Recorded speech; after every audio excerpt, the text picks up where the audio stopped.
Welcome, ladies and gentlemen, to the Vainglory Professional Series, bringing you guys VISPRO in our first season of 2018, our first official 2018 season.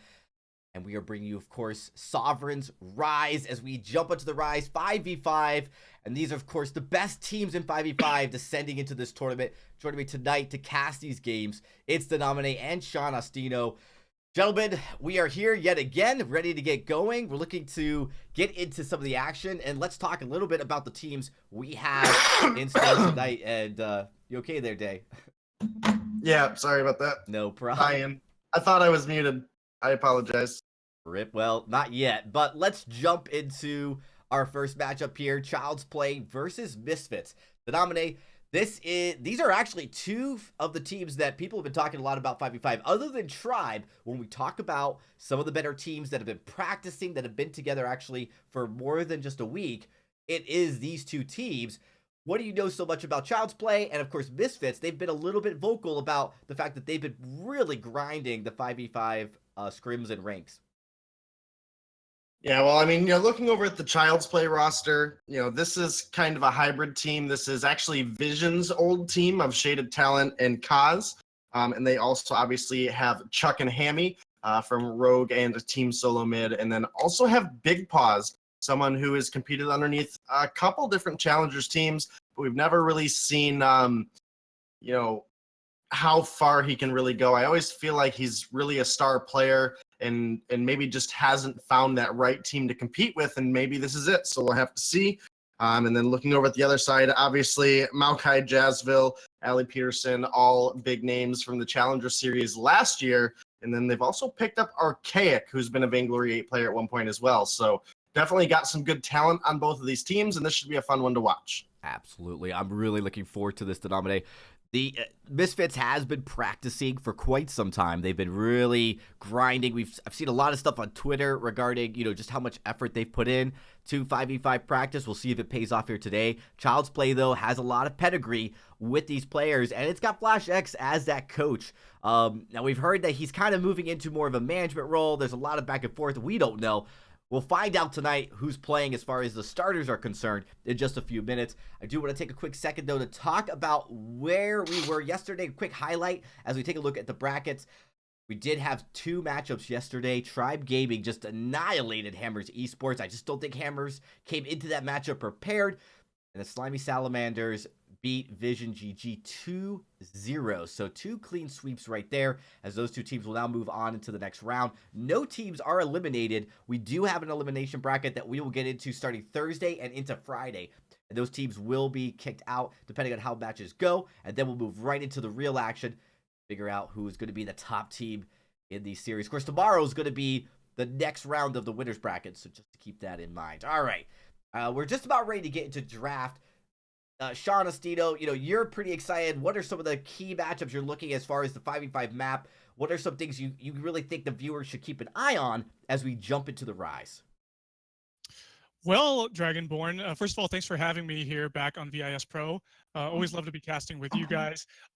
Looking at the first game between Child's Play and Misfits, I'm excited to see this lineup with Jazzville, Ali Peterson, Maokai, because they're always such a strong team. I feel they're a pretty strong unit. They always have a really good run during VIS and VISPRO. They don't necessarily make it to the end all the time, but seeing Maokai out there jungling and just getting a lot, if I recall correctly, he plays a pretty wicked Taka, and Taka's been very prevalent in these 5v5 games we've been having here.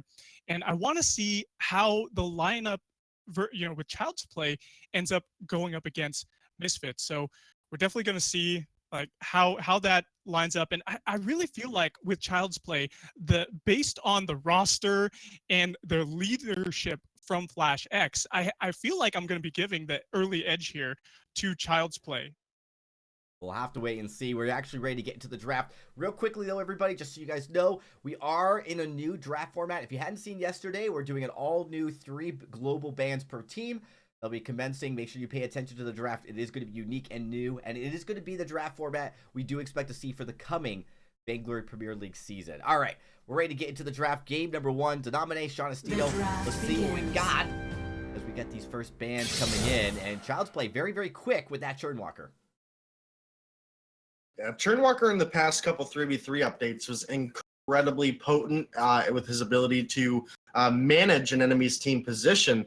And coming into 5v5, he can hook an entire enemy team, bounce that damage around. If you come across a skilled Churnwalker, he's definitely a threat you have to deal with early on. Yeah, I agree. And it looks like we have Cruel taken off the board as well on B side there. So we don't want that early aggression that we can definitely have coming out of the Cruel as well. Samuel is picked up on A side. So it looks like we've seen Samuel be pretty strong, and he's a really good laner right now. He's able to kite and just output a lot of damage and sustain, which is so important for that squishy hero to keep up with the other heroes on the rise rather. And we do see a Fortress picked up, a lot of potential dive aggression, and it looks like it could be a potential jungle Fortress here. And we have Arden, again, another flex pick, could be Captain, could be a weapon power Arden. I've seen a little bit of that gameplay out there, and it's really impressive. And we do see Taka picked up, Lane Taka becoming popular here on VISPRO 5v5 Denominate. Yeah, Taka definitely a strong one in the meta right now. I'm going to have to kick Tasty Bacon off the desk for a minute here. No weapon power Ardens, please. But we'll have to see. Kroll taken off the board early on in the draft as well. That's something that a lot of teams were prioritizing in that first pick. And it's really strong and difficult to deal with, even with the right draft right now. So definitely smart for them to take that off, not allowing that to go through on A side. With the Samuel pickup, I do like the Fortress. Obviously, the Fortress Wolves can body block some of those incoming Malice and Verdicts, and it can be a good counter play to the setup that a Samuel will run. The problem here is the Taka able to dive your squishy backline. Clockwork, Spellfire, Aftershock, pretty strong build on Taka right now. But as you mentioned, we also have seen quite a few weapon Takas come into the lane, so we'll have to see what route that goes as the Rona is now taken off of the board.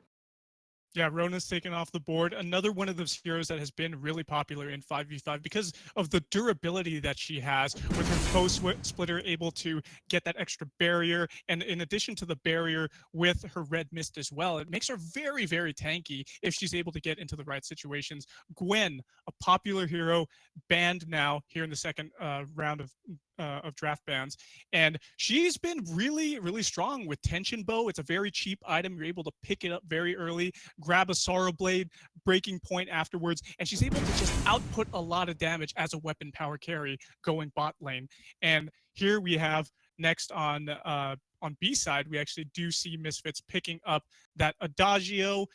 We've seen weapon power Adagio becoming resurgent once again, but Captain Adagio is just as valid. So we still don't know exactly where a lot of these heroes on B side will be going, but we have a Baptiste now picked up, potentially a jungler, or it could be a captain, and a Blackfeather is picked up as well for the second to the last pick for Child's Play.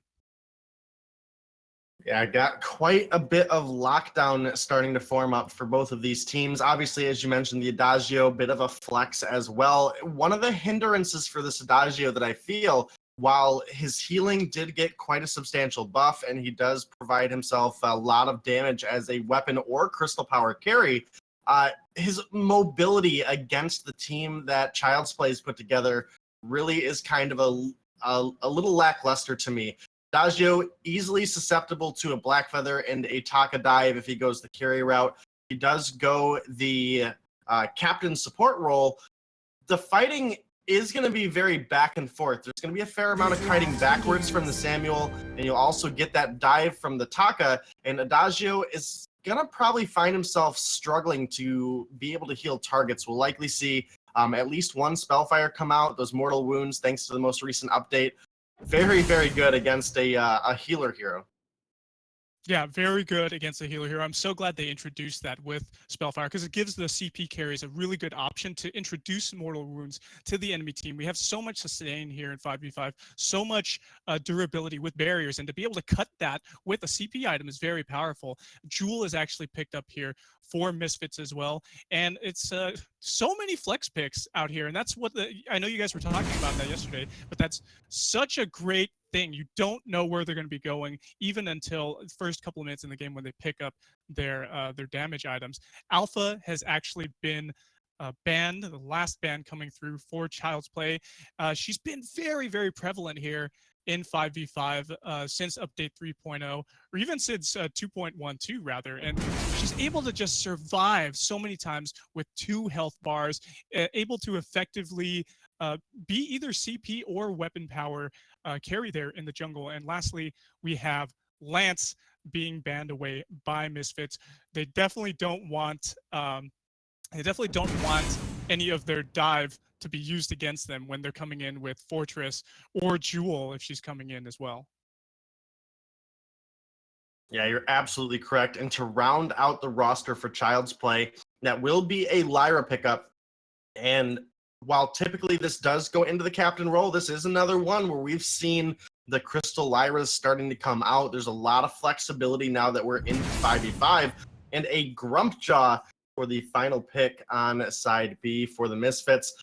I do want to see some awesome teleport boots Grumpjaw play. We didn't see any of it last night. We saw Grumpjaw, we just didn't see any teleport boots ganks.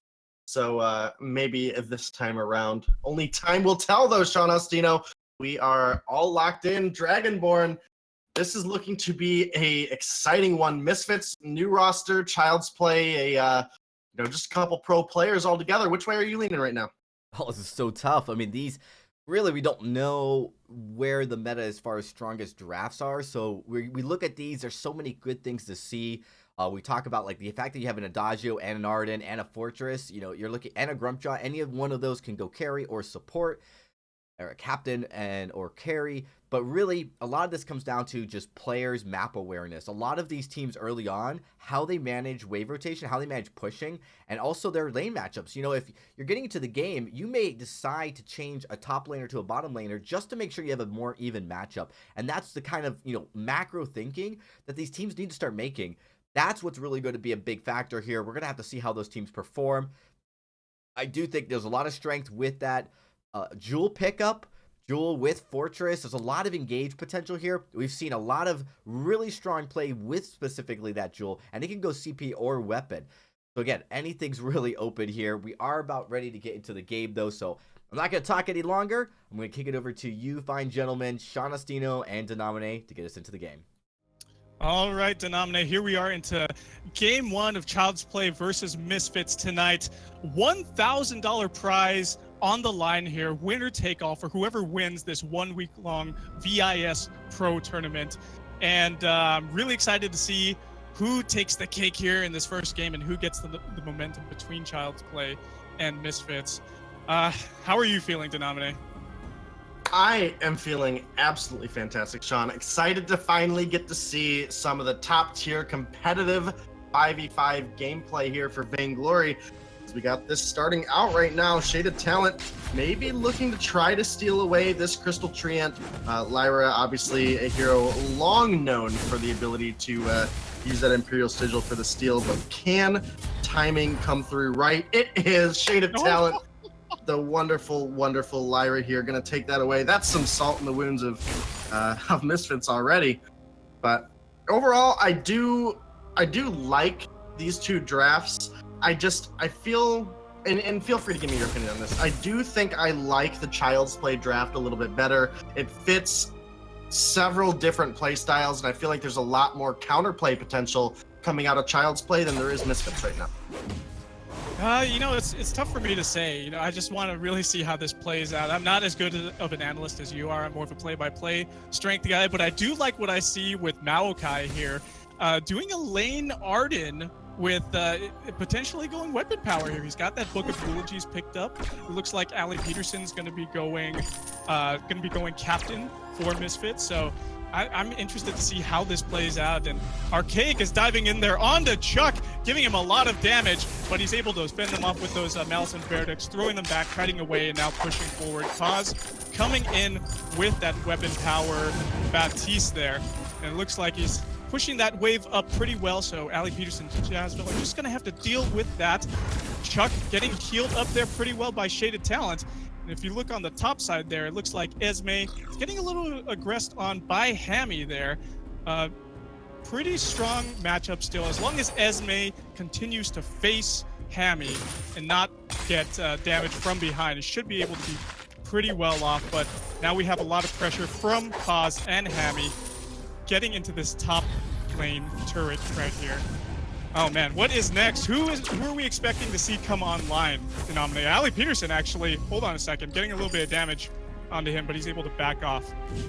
Now go ahead, Denominate. Give me your 2 cents. I think we really are going to need to keep our eyes on Hammy moving forward, as Ali Peterson is getting dangerously low here. Yeah, Ali Peterson going pretty low, and so is Archaic. He's getting some auto attacks onto him from Hammy. Hammy's cutting back and forth, staying into the jungle. We have 3 members of each side aggressing onto this top lane from Misfits, and it looks like Hammy dives in with a little bit of a chitin, but it's not enough to kill this tanky fortress. Ali Peterson does stay well under his turret, and it looks like the teams are going to be both backing off, but Archaic going for a little bit of a jungle invade here into the enemy jungle, trying to put down some vision, and he succeeds at it. Covering that crystal treant is so important in this 5v5 map here because it's just so large, Denominate, am I right? You're absolutely right, and Sean, I don't know if you've cast on any 5v5, but you're in a treat for tonight because the action is non-stop. For you, Mr. Play-by-Play, you will not have your voice tomorrow morning, so I feel for you. But Taka specifically, I'm not sure how much of the Taka you've seen. It's a quite different Taka build than what we've seen in the past. Hammy very likely going to be going into a metal jacket first item, going very, very tanky, going to pick up a Storm Crown for some of that clear speed, as well as going to be picking up an Aftershock. The sustainability that this Taka is actually going to have is going to be quite immense. And for some of these more backline heroes, I guess I want to say, for example, the Adagio is going into that carry role, so he's going to be kind of susceptible to the dive that comes out of Taka. You obviously also have that mortal wound to back it up. So Hammy is going to be a massive threat, as well as just an overall distraction on the side of Child's Play. Obviously, the Samuel you were talking about a little bit earlier, the just sheer amount of damage that a Samuel can do throughout the mid and late portions of this game, especially when the enemy team is mostly melee, can be huge. But we got a fight breaking out. Hold on a second there, Denominate. Maokai is going very low. He was in the thick of things, and now he needs to get out of there. This weapon power Arden is not as tanky as we want him to be, and now he is actually taken out by the Baptiste. Baptiste picks himself up a poison shift to get into the thick of things once again, but we do have a 1-for-0 trade, and First Blood is going over to Child's Play. Really well done for them. Yeah, First Blood gonna get some gold over in their favor. In fact, they're about 2,000 gold up right now, so a pretty healthy lead starting for them. It all started from minute 1, where Shaded Talent was able to steal away that crystal buff, denying that additional damage and lifesteal that would have provided the enemy team. So now this is the part of the game where we're going to start to see more of those rotations coming in, as Chuck is getting blown up in the mid lane. Yeah, he's getting blown up, taken out. He's going to have to respawn back at base. He picks himself up the Dragon's Eye, actually, so he can dish out some more damage. But he's got to stay in these fights if he's going to be doing anything with that Dragon's Eye. Jazzville is taking a little bit of poke damage from Shaded Talent. He's going to have to back off there. He's down to about half health. We have more aggression here up in the top lane. Jewel is getting taken down very low. Esme able to get away with that rocket leap and save himself from Hammy, but Hammy is looking in the jungle, trying to stealth in there, potentially able to steal away, and he does steal away that treant. Woo! Salt in the wound, Denominate, just what we've been talking about. Hammy putting it to them, and if you look at the matchup there, he's got 39 CS to 37, so it's pretty close, but we just have, it feels like Hammy is just winning this top lane game a little bit more, but we do have 3 members aggressing from Misfits onto Hammy, trying to get a gank on him. Will he be caught out of position? And he does go in there. He takes the risk. The rocket leap is going wide, so they're not able to take him out. But Hammy is in a really bad position here, my friend. He's trying to get away, but he's going the wrong way, man. He gets chitined and he gets stuffed up. He's going to be under this turret. He's too low. He's taken out. Archaic with the kill. Yeah, second kill on the board for Misfits there. And while the tanky Taka here with the metal jacket did survive for quite some time. Misfits were able to close that one out. And now with a small wave, Esme is going to be able to get this turret pretty low on health. In fact, in the mid, Archaic was able to find a kill. Now they're looking for Shaded Talent. Yeah, Shaded Talent's going down. That's a double kill from Archaic. He's just doing wonders out here. 3-0-1, and they have 3 members now aggressing onto this mid lane turret here from Child's Play. And with the amount of damage they're outpitting, they're going to be able to take this thing down so fast. Double infusion here on Archaic. Wow, top turret destroyed, and we have 7 turrets remaining now for Child's Play. That is really well done by Misfits there, taking advantage and capitalizing on that kill denominator. Yeah, they were able to pick up 2 turrets off of that initial gank in the top lane onto Hammy. So really good split pushing there by the team. They recognized Jewel had the damage to go ahead and push down that turret. They made their rotation down, picked up the double kill, as you mentioned, off of just great rotations. And this Misfits roster, while they were, just recently a challenger team back in the end of 2017, this team looks really good in 5v5, especially with the pickup of Esme and Archaic. So we'll have to see how far that can carry them, as now Hammy is trying to get a wave pushed up here in the top, but he's going to run into Esme. Yeah, he's going to run into him, and it looks like he's throwing a little bit of that chitin action down there. Got himself a good X-Retsu in. Mortal Wounds doing some work, keeping Esme's health down pretty low there. Hammy with the aggression, even a level 8 Taka versus a level 9 is so slippery and able to get away so well. A lot of aggression coming out of him, and he does, and this is exactly what we've been talking about the last day. Oh, X-Retsu goes in again, another chitin over the top, a little bit of damage from that turret, and it looks like we have a big fight going on here down in the mid as well. Archaic taking his stuff, getting him into the gauntlet, and a stun on the cause, and he's just taken out. The fearsome shade was not enough to keep him safe. Now Archaic getting hit by those Mouse and Bear Necks. He's going back, gets the Vanguard, and now we have Mortal Wounds onto this Black Feather here. He's able to back away. Daniel trying to get in some kills actually from Shaded Talent. Really well done by them. It looks like Esme is next on the list. No, Hammy takes him out. Grabs that weapon infusion while he's at it, hidden under his box, and he's able to get out of there. 3-5 right now, 10 minutes in, and about a 1,000, 2,000 gold lead actually for Child's Play at the moment. So they're behind in kills and behind in objectives, but they do have a little bit of the edge when it comes to gold. Yeah, you're absolutely right there, Sean. And the trade-off between Hammy and Esme is going to be an interesting situation here at the beginning of the game. The Taka with a weapon buff and a Storm Crown and the Metal Jacket will actually out-damage Esme for the most part. However, moving into the later stages, when Esme does get fully built on this Jewel, you're going to have to watch out for those Thunder Strikes. They're going to be critting big numbers through multiple players in some of these team fights. But Hammy was able to secure that top turret and even things up as far as objective goes. And that puts the side of Child's Play. I almost said TSM because Chuck with his tag here throwing me off. But yeah, Child's Play, they're sitting up about 5,000 gold right now. Despite losing out on a couple objectives early, they've maintained control of this game. Actually ended up evening up the objectives now, Denominator. There's another turret that has actually been destroyed, and now we're down to 6 turrets here for Misfits. But Maokai's going in, trying to do some damage with that Blood for Blood. He gets hit in return, and he's actually taken down pretty low.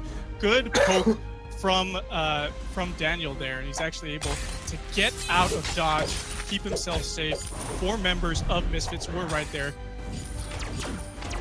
on him, but was able to get out of.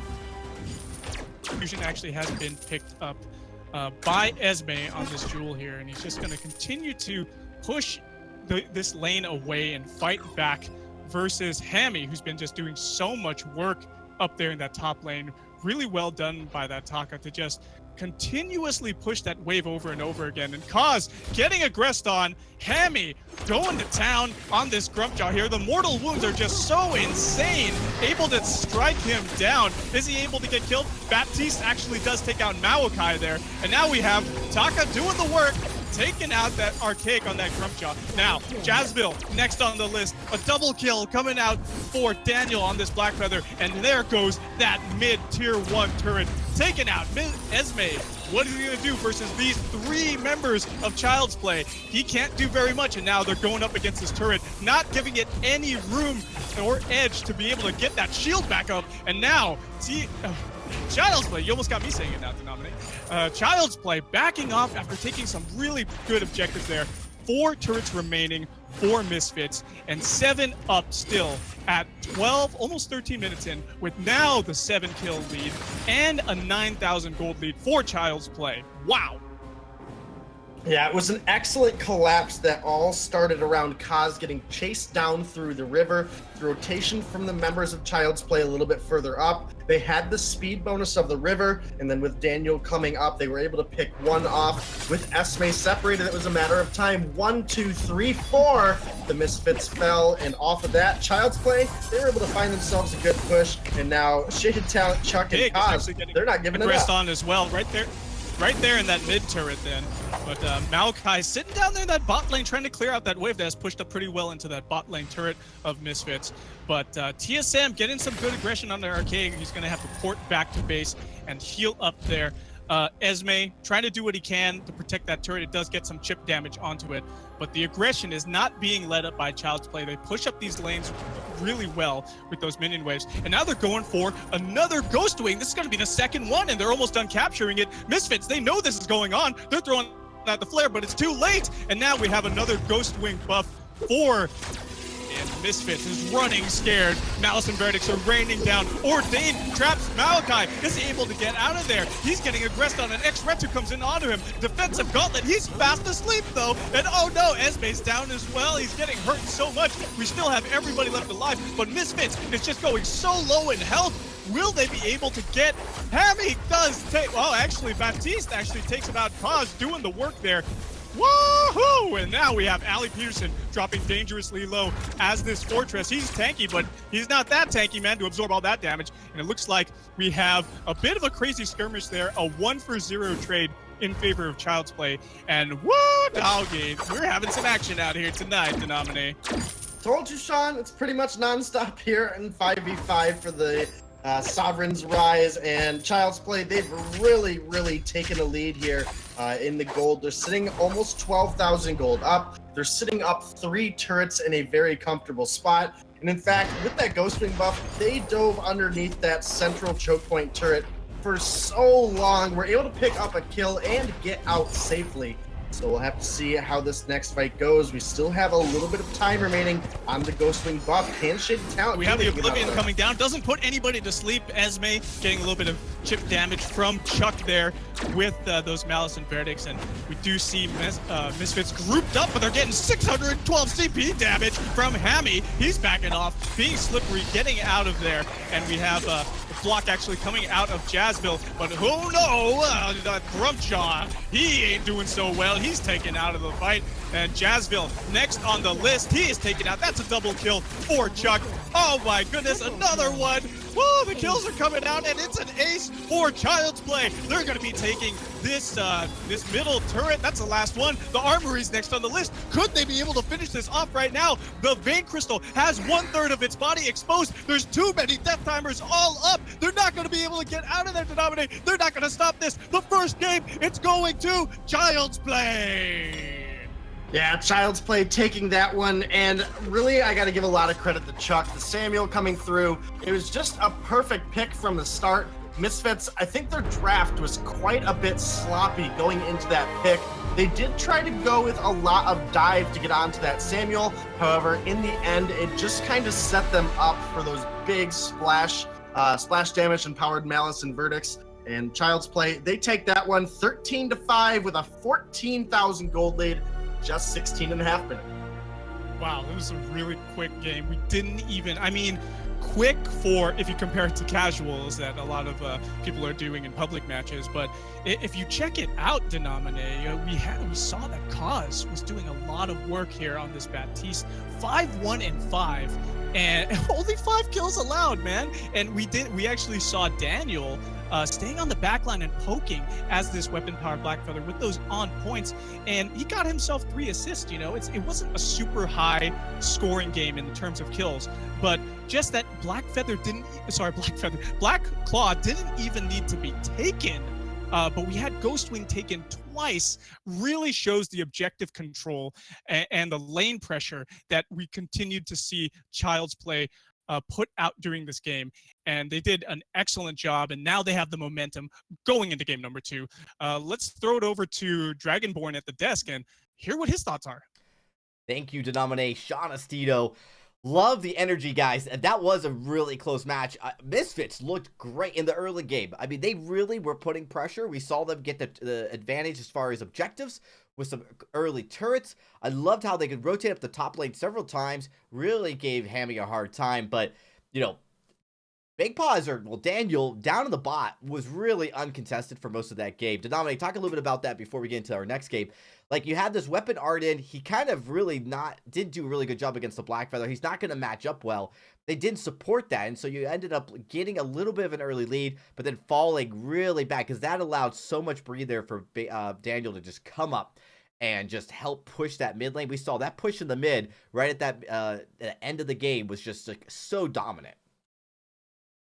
Yeah, you're absolutely correct. The Arden just never really had a point in the game where he had any sort of massive impact. The gauntlets were getting blocked up with only a Storm Crown. This potentially what would have been a weapon power Arden never got a chance to actually dish out any damage and try to help dive onto that back line. And meanwhile, Chuck was just able to hammer on in, get those Dragon's Eye stacks. Hammy went absolutely crazy on this Taka. Again, very, very tanky build, just relying on proccing that Aftershock over and over again. And that's going to help him sustain as well as chunk out the health, really no matter who he targets, but specifically onto Jazzville, the burst damage coming from Taka. Picked up a quick, easy kill early on in just about every fight. You're absolutely right. I mean, they just started to snowball that right after the mid game and took it away. So we're going to be getting into our next matchup, or our next game of this series as we go into game number 2. It is a best of 3. We'll see if Misfits can turn this one around, as they at least couldn't find a way to turn that game around. That's a really hard thing to deal with when you have that kind of mobility that Lyra brings you, and you start to snowball a game. I mean, that's carry Lyra in that mid lane, just really packing a lot of punch, but also the sustaining the fights. That the Arcade Passage is a very powerful mobility in 5v5. Was really excited just to see how well Child's Play put that together. And I think really Jaded Talent already off to a great start.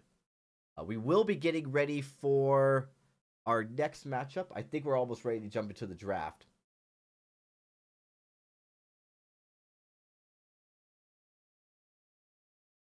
And once I get the thumbs up, we'll be jumping into it in just a few seconds. But one up here for Child's Play.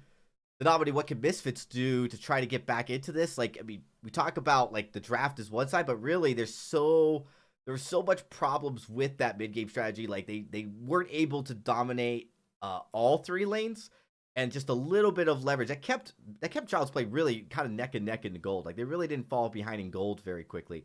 And then they just started to, early kills going to Misfits started to swing the other way as soon as Child's Play started to really start to rotate in and take away some of that farm and really push that mid lane. Yeah, absolutely. And I think Misfits made some really good rotations early on. And then from there, it just kind of fell apart. Obviously, we're not in with the communication on the teams. I feel like there were probably some missed callouts on rotations, though. For example, Hammy rotating down and someone being way too far out past their turret. The X-Retsu and Aftershock gank combo coming in there, followed up by the Kaiten. It felt like the positioning of Misfits just got a little bit sloppier as the game went on. And throughout the mid-game phase is where Child's Play really capitalized on some of those mistakes and were able to push through for a victory shortly thereafter. Absolutely. Well, let's get into this ban phase of the game. As we jump into it, Denominate, Sean Ostino.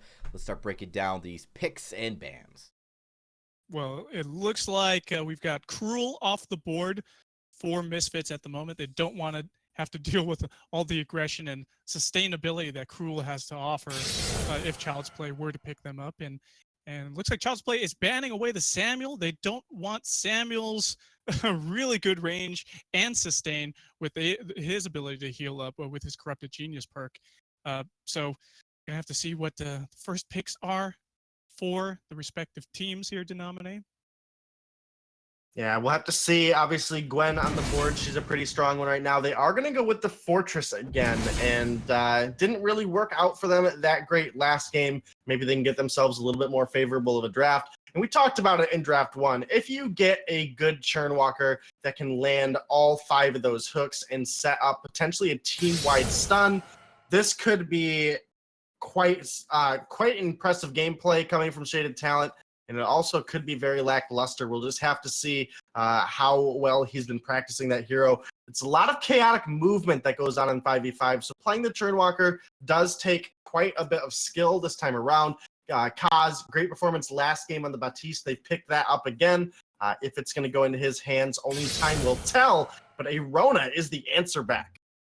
Yeah, Rona is the answer back. And it again, this is a hero that has a lot of sustain, a lot of barriers that come through, especially with her red mist. And she's able to 1v1 very well if she's able to get in your face with those into the phrase. And she can also escape too, but that's something that this Baptiste could potentially be good at, locking her down with those ordains. But if she does pick up a reflex block, then that's something that they're going to have to think about later on. Grumpjaw taken off the board by Child's Play, so I don't want to have to deal with any of those teleport boot ganks that we've been talking about so much, Denominate. And now a Gwen is taken off as well. That's another one of those power picks that we've been talking about. You just mentioned it earlier in this draft, how if she was still on the board, she's taken away. They don't want to have to deal with that heavy burst damage and escapability with her skedaddle, which she's able to get out of a lot of CC.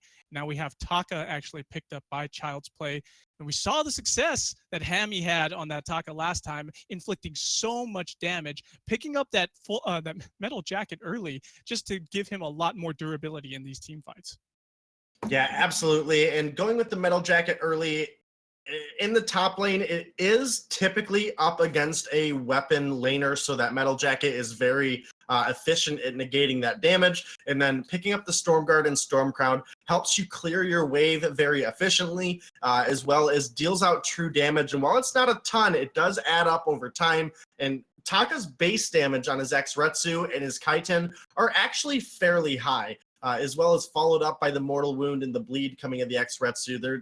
Taka doesn't really need a ton through the early game. It's just about keeping him alive to get to level 6 without getting behind. And it's such a strong build for Taka right now. We saw in the last matchup up against the Jewel, those Thunder Strikes, even with the Sorrow Blade first item out of that Jewel, they were just kind of tickling Taka. And then he also has that ability to maintain his health with his Kaku, healing him over time. So I'm hoping we'll get to see a little bit more of an actual counter come out for this Taka, potentially something like Lance, and rotate this Fortress into a jungle crystal position.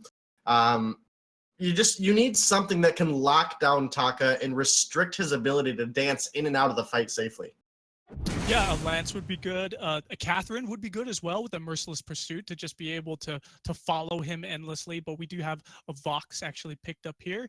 And it's a flex pick. Could go to be a weapon power, could be a CP, depending on the amount of damage you want bouncing around there with his those resonance bounces and his heroic perk. The draft begins. We'll have to see what that ends up being. But we do already have that Rona, which is likely going to be a weapon power. So it's not out of the question for this Vox to be a weapon power Vox as well. But we'll definitely have to see what Misfits picks up there for themselves.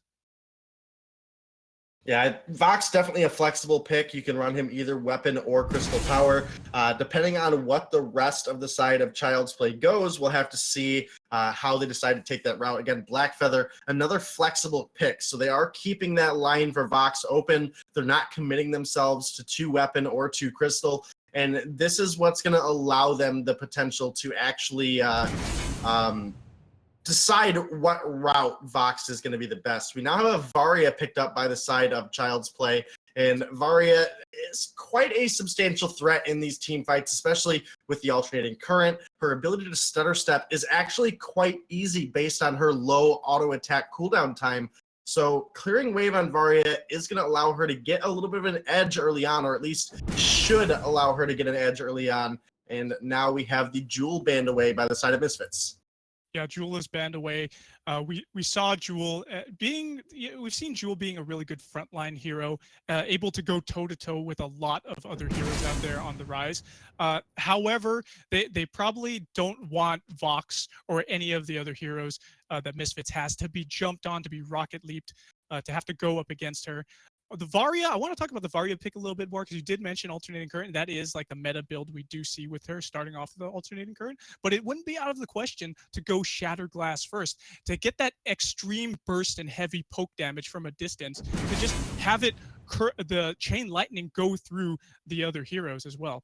But we have an Adagio actually picked up here. Another flex pick could go captain route, could go a weapon power route there in the lane. So we're going to have to see what they have. And if he does end up going carry, then he could be another captain in a sense, just healing up with his gift of fire. And while if the fortress is the captain, then he could be building himself a fountain as well. So they would in effect have two healers on their side. And we have a glaive picked up, which could be a jungler, weapon power glaive. It could be a captain. Who knows? Unlikely going to be a captain because we have the Churn Walker out there. So we're likely going to be we actually could see him as a weapon power laner here. So I'm interested to see how that turns out and who he matches up against. Yeah, it's very likely going to be a carry Adagio, just to keep two ranged heroes on the side of Misfits. The glaive, while can be flexed into either the lane or the jungle. I do like him in jungle right now for the gank, the roaming gank potential, but actually can fare fairly well in the lane.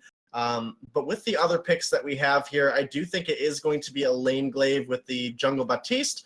But we'll have to see. I've been wrong before.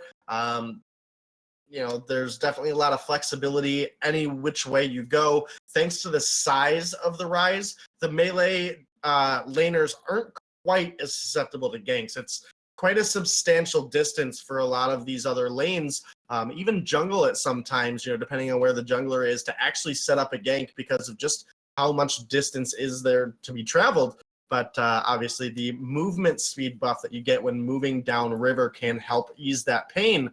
But more than likely could still be a weapon Baptiste in the lane. They could flip it up and go with a Crystal Taka, but I feel Kaz is pretty comfortable on that weapon.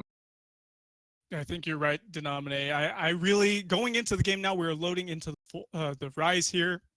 And we have Child's Play going up against Misfits. Misfits on the A side, Child's Play on the B side.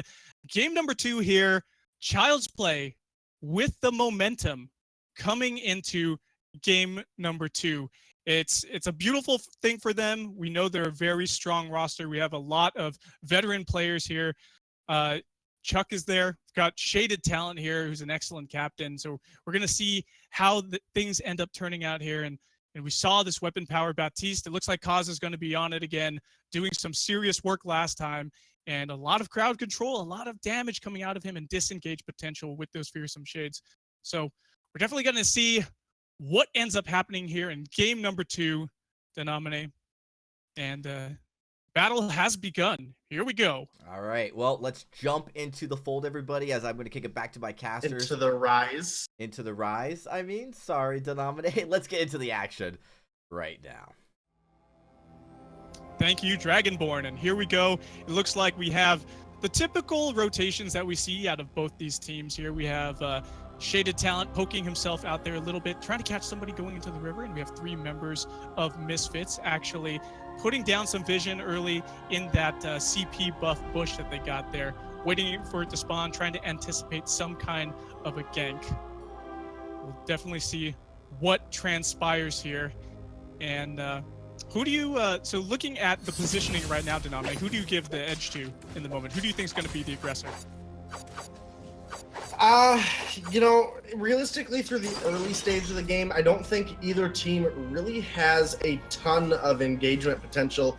A lot of these heroes will take some time to scale. For example, the Vox The Rona will take a couple minutes to really get to a big threat. But particularly Hammy, again, on the Taka. He's going to be in the top lane. And Taka, once he gets into the Storm Crown, he's able to clear his wave pretty quickly. And that's where we'll start to see the rotations coming out of the side of Child's Play. Yeah, and if you look at Hammy, actually, he has picked up that double light armor already, so it looks like he's going that typical route there with getting that early armor, potentially going for that metal jacket there, first item. But yeah, if he wanted to go into the Storm Guard banner right away, it's not impossible for him to get there. He just has to farm up a little bit and get some of that gold. Just a few, 500, 600 gold rather. Can't remember the exact number, but yeah, we have Daniel up in the lane after burning away, keeping himself safe, and he's going to go ahead and retreat back to base and pick himself up a couple of items there to put a little bit of pressure. But Misfits is actually putting up some pressure here. Archaic and Maokai clearing out this wave pretty easily right now since there's two of them, while Daniel makes his way back to the lane, and he's going to have to deal with that wave when he comes back in. And he throws in that little afterburn into that minion. Get out of my way there, little minion. Yeah, and it's definitely... I want to say Misfits probably have the stronger draft right now, but based off of just oh man, why am I drawing a blank on the words that I want to use right now? Just on the tight-knit plays that the side of Child's Play were able to make during the later stages of the last game. I do think that Child's Play has a little bit of a skill edge here in 5v5, and we're going to have to just see if Esme is going to go down that crystal or weapon path. It does look like he's probably going weapon. We see Jazzville having picked up a crystal bit. So if Blackfeather or Fortress are able to get in, or even Rona, and get a Gift of Fire burn down on to an enemy, and then Jazzville gets that buff, then we can see this Adagio be a pretty substantial threat from the back line. But it will take quite a bit of time for him to get to that stage, and I'm just a little bit worried that the side of Child's Play, they're going to come online a little bit early, and they're going to make the ganks happen. Well, if the ganks happen, then Child's Play is going to be in the money right there. And if you look at the money, it is pretty even up in gold worth between these two teams. About coming up on 4 minutes into game number 2 here. And we do see Daniel going pretty low, going toe-to-toe with Maokai. Not a smart idea here with this Rona. She's coming in, doing some of that faux splitter damage there onto him, inflicting mortal wounds. He's just sitting there under his turret, though. And we do have first blood, actually. And Chuck goes down. Varia just so vulnerable here early game with her limited mobility, and Jazzville actually picking up that kill on this Adagio here. Really well done by him, and he's putting that range advantage to use. Yeah, absolutely. First blood going over to the side of Misfits, as you mentioned. Chuck not quite mobile enough yet on this Varia. Quite a long cooldown on that arc recursion up in the what is, from our perspective at least, top lane is Daniel, who's Big Paws up against Maokai, Glaive versus Rona, and Glaive did take quite a bit of damage in that last trade while the fight was going on in the mid lane. He's been able to heal himself up with the Treant as well as that Book of Eulogies, and the Rona is getting to that stage where she is going to be able to bully Glaive out a little bit, but Pause, he's going to have to time those afterburns correctly, try to keep this Rona in the team fights out of her red mist if possible, and Shade Talent can help it out as well. We got to fight. Archaic dropped. Oh my goodness, dropped. And now we have more aggression here. Ali Peterson getting hooked up with these chains, and those bad mojos coming out, doing some serious damage there. But Kaz, he's in a little bit of a pickle because he wants to do some of those damage. He's the heavy damage dealer right now, but he is a little bit low on health at the moment. So he rotates down into the jungle with that weapon power buff that he has got there. He's going to retreat to safety and go back to the sanctuary. And Chuck is burning a little bit there in the middle lane, but nothing that he can't handle. He doesn't quite have that alternating current yet. He's a little bit far off from the gold there, so we'll see if actually he might be close to the gold, but he does pick it up, and he's in a little bit of an aggressive position there from Misfits. Ghost Wing has landed now. 6 minutes into the game, and we are 1-1 right now for the kills. And the gold is almost dead even with a little bit of an edge. 300 gold for Misfits at the moment here. And we do see Maokai pushing up that top lane wave into the tier 1 turret for Child's Play. So will he be able to? Yep, and Big Paws, aka Daniel, does come in to fight Maokai off and just go ahead and keep that lane wave at bay. We will see the teams actually go ahead and retreat to their own jungles, it looks like. A little bit of aggression from Daniel to push some pressure on that tier 1 turret for Misfits. But we have some item power spikes, and it looks like Maokai is going in again. An afterburn keeps Maokai at bay, and Daniel is going to be rotating down. Aftershock picked up. Good spell sword actually picked up by Daniel, and we know that's going to be some good cooldown reduction for those afterburns. And there's going to be a weapon power utility glaive here that he's going to be having. 4 members of Child's Play rotating together, 3 members of Misfits in that mid lane there. Daniel trying to steal away more jungle, and if you look at the matchup there, 45 to 52 for Maokai. Maokai has been increasing that CS lead over time as we are 7.5 minutes into the game here, Denominate. Yeah, you're absolutely correct. And I do want to make a quick note here. If we look at the bot lane, it's Esme up against Hammy, that Taka versus Vox. And Hammy's already taking quite a substantial lead here early on. He has picked himself up a tension bow this time around instead of the aftershock, and he's going in. Yeah, he's going in. 312 damage on that proc. But it's a 2v1 situation, and he is taken out by Esme with that poison shiv and heavy steel that he's got in tow. And it looks like this bot turret is actually going down, and that's going to be the first turret going over in favor of Misfits. Really well done by them. And there it goes finally, but we do have some pressure here in the mid lane. It's a 3 versus 1 situation. Ali Peterson can't really do anything. He's so low, he can't dive in, and Shaded Talent Cause and Chuck do take that tier 1 turret there in mid lane. So it's a 1-for-1 trade there for objectives. Really well done by Child's Play. Daniel going around the side, gets a turret shot. He's rotating down into the jungle, wants to spend a little bit of that cash on some items, perhaps. Doesn't have quite enough though, and we do have the wolves popped. Attack of the Pack is going in, and we have Maokai trying to get some damage, and actually it is Archaic who ends up taking the cake there on Daniel. And now we have 3 members of Misfits putting in the lane pressure on this tier 1 turret in the top lane, and that thing is going to go down. Another objective capitalization from Misfits, really well played by them as Anvil's hammer strikes with no significance to them. Yeah, taking another lead in the turrets. They actually have themselves a gold lead this time around. I'm a little iffy on why Hammy didn't go as much armor early on in this game as opposed to last game. But still definitely going to have to watch out for those ganks coming out of this. Taka, Misfits, they're trying to push down this mid turret though. Can they find the damage to do it? Yeah, can they find the damage, but they're not able to, and it looks like Archaic is going to have to back away. He does have 3 versus 1 situation here. We're trying to get somebody. Ooh, good block on that afterburn, and Daniel does run away, but he's and the Fearsome Shade does split up the teams here in the middle lane. But we have a 3 versus 3 situation here, while we have some of the other members out in the bot lanes. And it looks like we have Hammy trying to capitalize there and take out some of that jungle. Counter jungling really well played by them, and a lot of jungle pressure here by Child's Play early on. And we have Daniel constantly dipping in and out of Misfits jungle, trying to make up for the CS that he's missing whenever he can. Yeah, Hammy did an excellent job split pushing there off of the back of that kill onto Maokai here in the mid lane.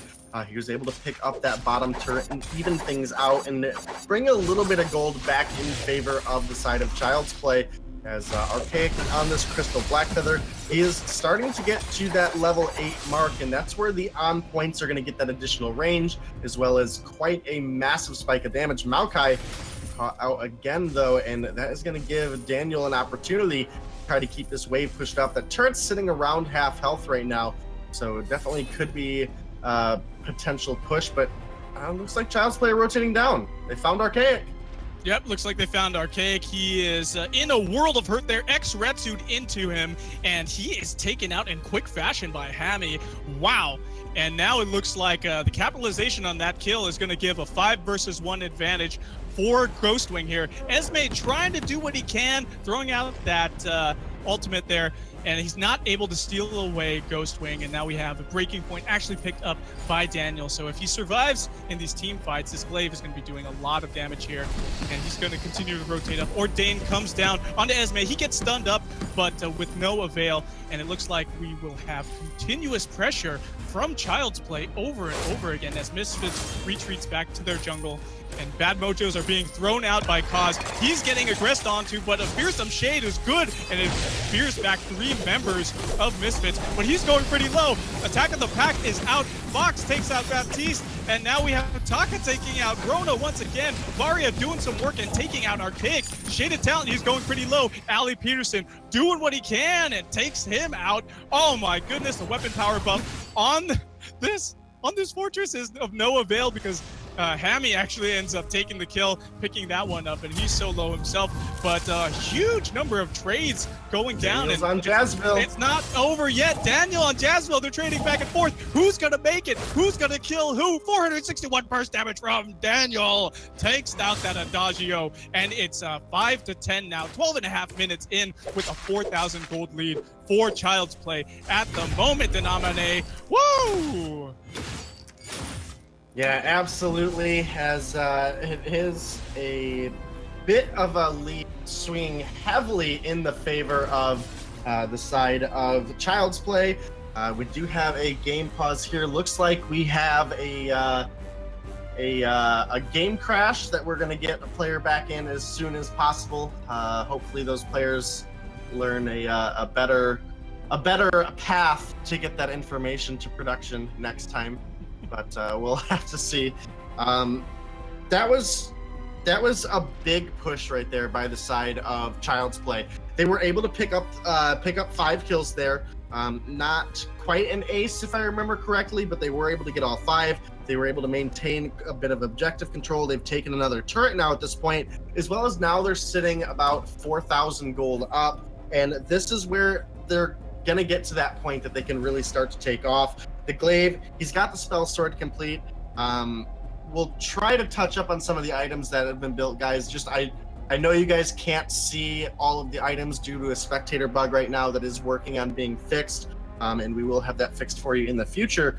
But obviously, as you mentioned, Sean, the cooldown very effective for glaive, spamming out those afterburns. Hammy did pick up a breaking point and metal jacket to go with his tension bow. Chuck has his alternating current Dragon's Eye. Kaz building his weapon power Baptiste once again. Looking over at the flip side, at the side of Misfits, we have Archaic obviously going the Crystal Blackfeather, has that aftershock complete, has hit level 8, a big power spike for the Blackfeather. Maokai on the Rona Serpent's Mask, breaking point. Esme has gone a weapon box in this game, not crystal, so he's picked himself up a poison shiv and a breaking point, and I believe he was close to a sorrow blade. Once we get back in the game, I'll keep you guys updated on that. And then Jazzville on the Adagio, going that crystal Adagio, is going to need to try to get some of those burns down onto susceptible targets on the side of Child's Play at this point.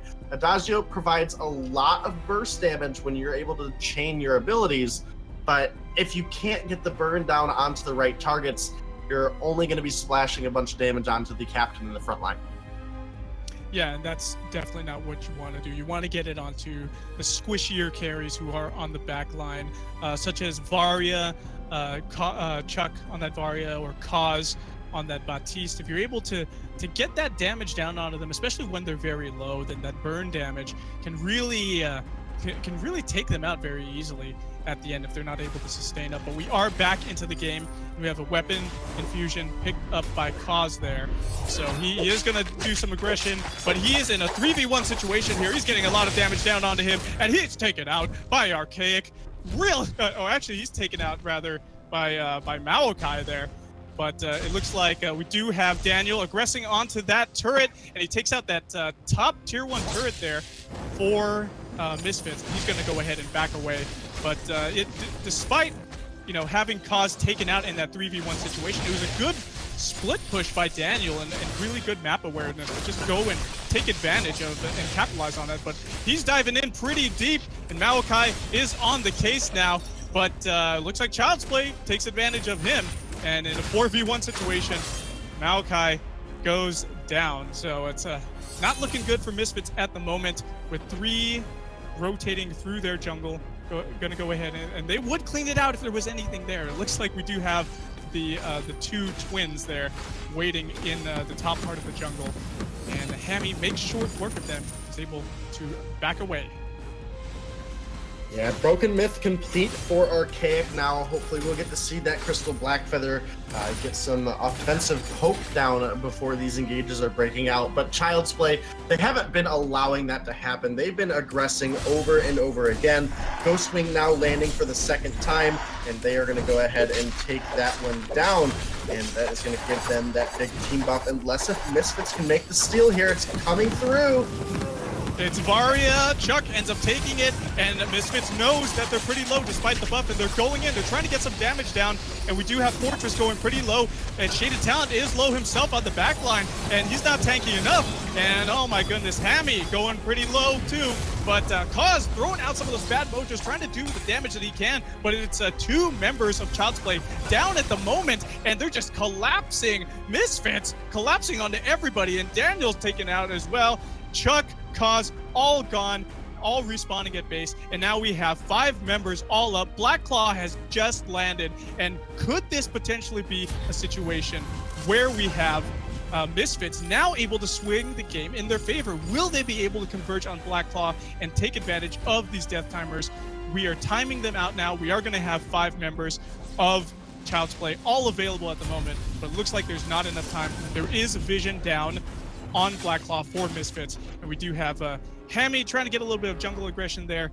The buff is still up for them for that Ghostwing, and we do have a CP infusion picked up by that Adagio, but Maokai gets pulled back by those hook and chains, torments him, and he gets taken down with a mortal wound from Hammy there, and Esme is going so low himself. Oh my goodness, Archaic teleport boots in. It's in the wrong situation, man. You're getting taken out. Child's Play is taking you down. Daniel doing the work. Maokai has to out of the fray, out of dodge. And 507 damage from that Stormfort Spear. And Child's Play taking over 3-for-0 trade there and able to take that top tier 2 turret there. Really well played by them, Denominate. Yeah, beautiful rotation coming out of the side of Child's Play. They were able to pick off a couple kills before the side of Misfits could join all together. And while Misfits did hit a couple strong power spikes just a couple minutes ago and were able to take a fight over the side of Child's Play, when you don't have the whole team there, those power spikes don't come to full effect. That's now a Black Claw captured in here by the side of Child's Play, and they are going to look to push down that mid lane. They do have the central turret to go through, but then once that is down, that armory will be wide open, and it's definitely going to be Child's Play looking to get a pick and looking to push through and end the game just as they did last time. Yeah, this definitely was a pretty close game here so far, but it looks like Misfits is being taken advantage of. Maokai is going pretty low as he was stunned up by that Torment there and the Trespass, but we do have them fighting back. Misfits going down pretty deep, but now we do see Maokai taken out. 33-second respawn there. Cause is next to fall. Shaded Talent doing the work there. Daniel and Varia just hitting really hard, and we do have only 1 member, Esme, remaining for the side of Misfits, and 4 members up for Child's Play. They are taking down these turrets, these armories here. They're going to be able to get a really good push coming in. 10-18 right now. Child's Play taking it to these armories. This is going to be the second one down, Denominate, and they're backing off. They know what's up. They know how to push. They're 8,000 ahead with 2 turrets remaining for Misfits. Child's Play doing the work. Yeah, not quite as commanding of a lead as we had last game, but Child's Play in these past couple fights have definitely been able to push the advantage. And unfortunately, Daniel there unable to afterburn over the wall, and now here comes Misfits. Oh no, Maokai's taking him down pretty low, and Red Mist takes him down to nearly a sliver of health, and we have 4 members getting on him, but he does afterburn and pushes away the fortress. Oh no, Kaz able to save, and man, Daniel is able to get out of there, get out of dodge to safety, and all members of both teams are up at the moment. Oh man, this is ending up to be a pretty intense end game right here, Denominate. We have we have so many turrets up. 7 turrets remain for Child's Play at the moment, and it's a very unlikely situation with 2 armories down that we're going to see Misfits do anything. They're going to have to win a serious team fight if they're going to be able to push anything. Black Claw still not up for a while. Ghostwing is down, and it looks like we do have members meeting in the middle of the map. Vision is being thrown out. There's a lot of scout camps all down for Child's Play. The Wolves are popped, and here we go. They're aggressing onto Shaded Talon. He's getting taken down pretty low, and he's not able to do anything. Maokai takes him down. A silence from that wait for it onto Daniel. He's not able to use his afterburns very effectively now, and now we have Chuck throwing out that Anvil's Hammer, doing tons of damage, hitting Maokai over and over again. He backs off with his out of the fray, and now we have Hammy next on the list. He's got a mortal wound on him, gets taken out by the Verse of Judgment. Oh my goodness, a fear coming from Kaz is able to form 5 members of Misfits back, and despite three members only alive for Child's Play, 5 members up, there's so much damage. Archaic is next on the list. He's taken out. Jasmine hooked down with that Ordain. He's next on the list, and now we have an ace. Unbeatable, man. Chuck 6-2 and 14 assists on this Varia. 3 members alive. Daniel and Chuck are rushing with these ace buff minions into the base, and now those death timers are way too high. It looks like Child's Play is going to be taking game number 2 here in this series, Denominate. Woo, baby! Yeah, Child's Play closing this one out in a clean 2-0 fashion. And while the scoreboard might not show it perfectly, I do want to give a substantial amount of credit to Kaz here. The Baptiste play in Game 1 and in Game 2 was absolutely amazing. Almost like a second support, going that kind of utility jungler role. The Fearsome Shades, just natural into Kaz's kit. The why am I drawing a blank? Ordained. There was a lot of time where Kaz was able to protect the low health members of his team and fear back the side of Misfits, lock down a heavy aggression, and just the coercive play coming out of the side of Child's Play here. It just looked like such a tight-knit team. They've been practicing together for quite some time now, and it's really paid off. Misfits, definitely a great team. I'm excited to see both of them play moving forward in VISPRO as well. Neither one of these teams are eliminated, and it will be Misfits moving down into the elimination bracket. Child's Play will be moving on. Any last words about that series, Sean? I wanted to say that we focused a lot on Daniel and his afterburns during those team fights, and he actually had the most kills on his team there. That doesn't say too much, but he was able to get out of dodge and survive so much longer, and that allowed him to get those kills. But I feel like you mentioned Kaz doing a lot of work there on the back line, almost a utility weapon powered Baptiste. 13 assists for him, and Chuck with 14 assists and 6 kills, just sitting on the back line, letting the damage come through from that chain lightning.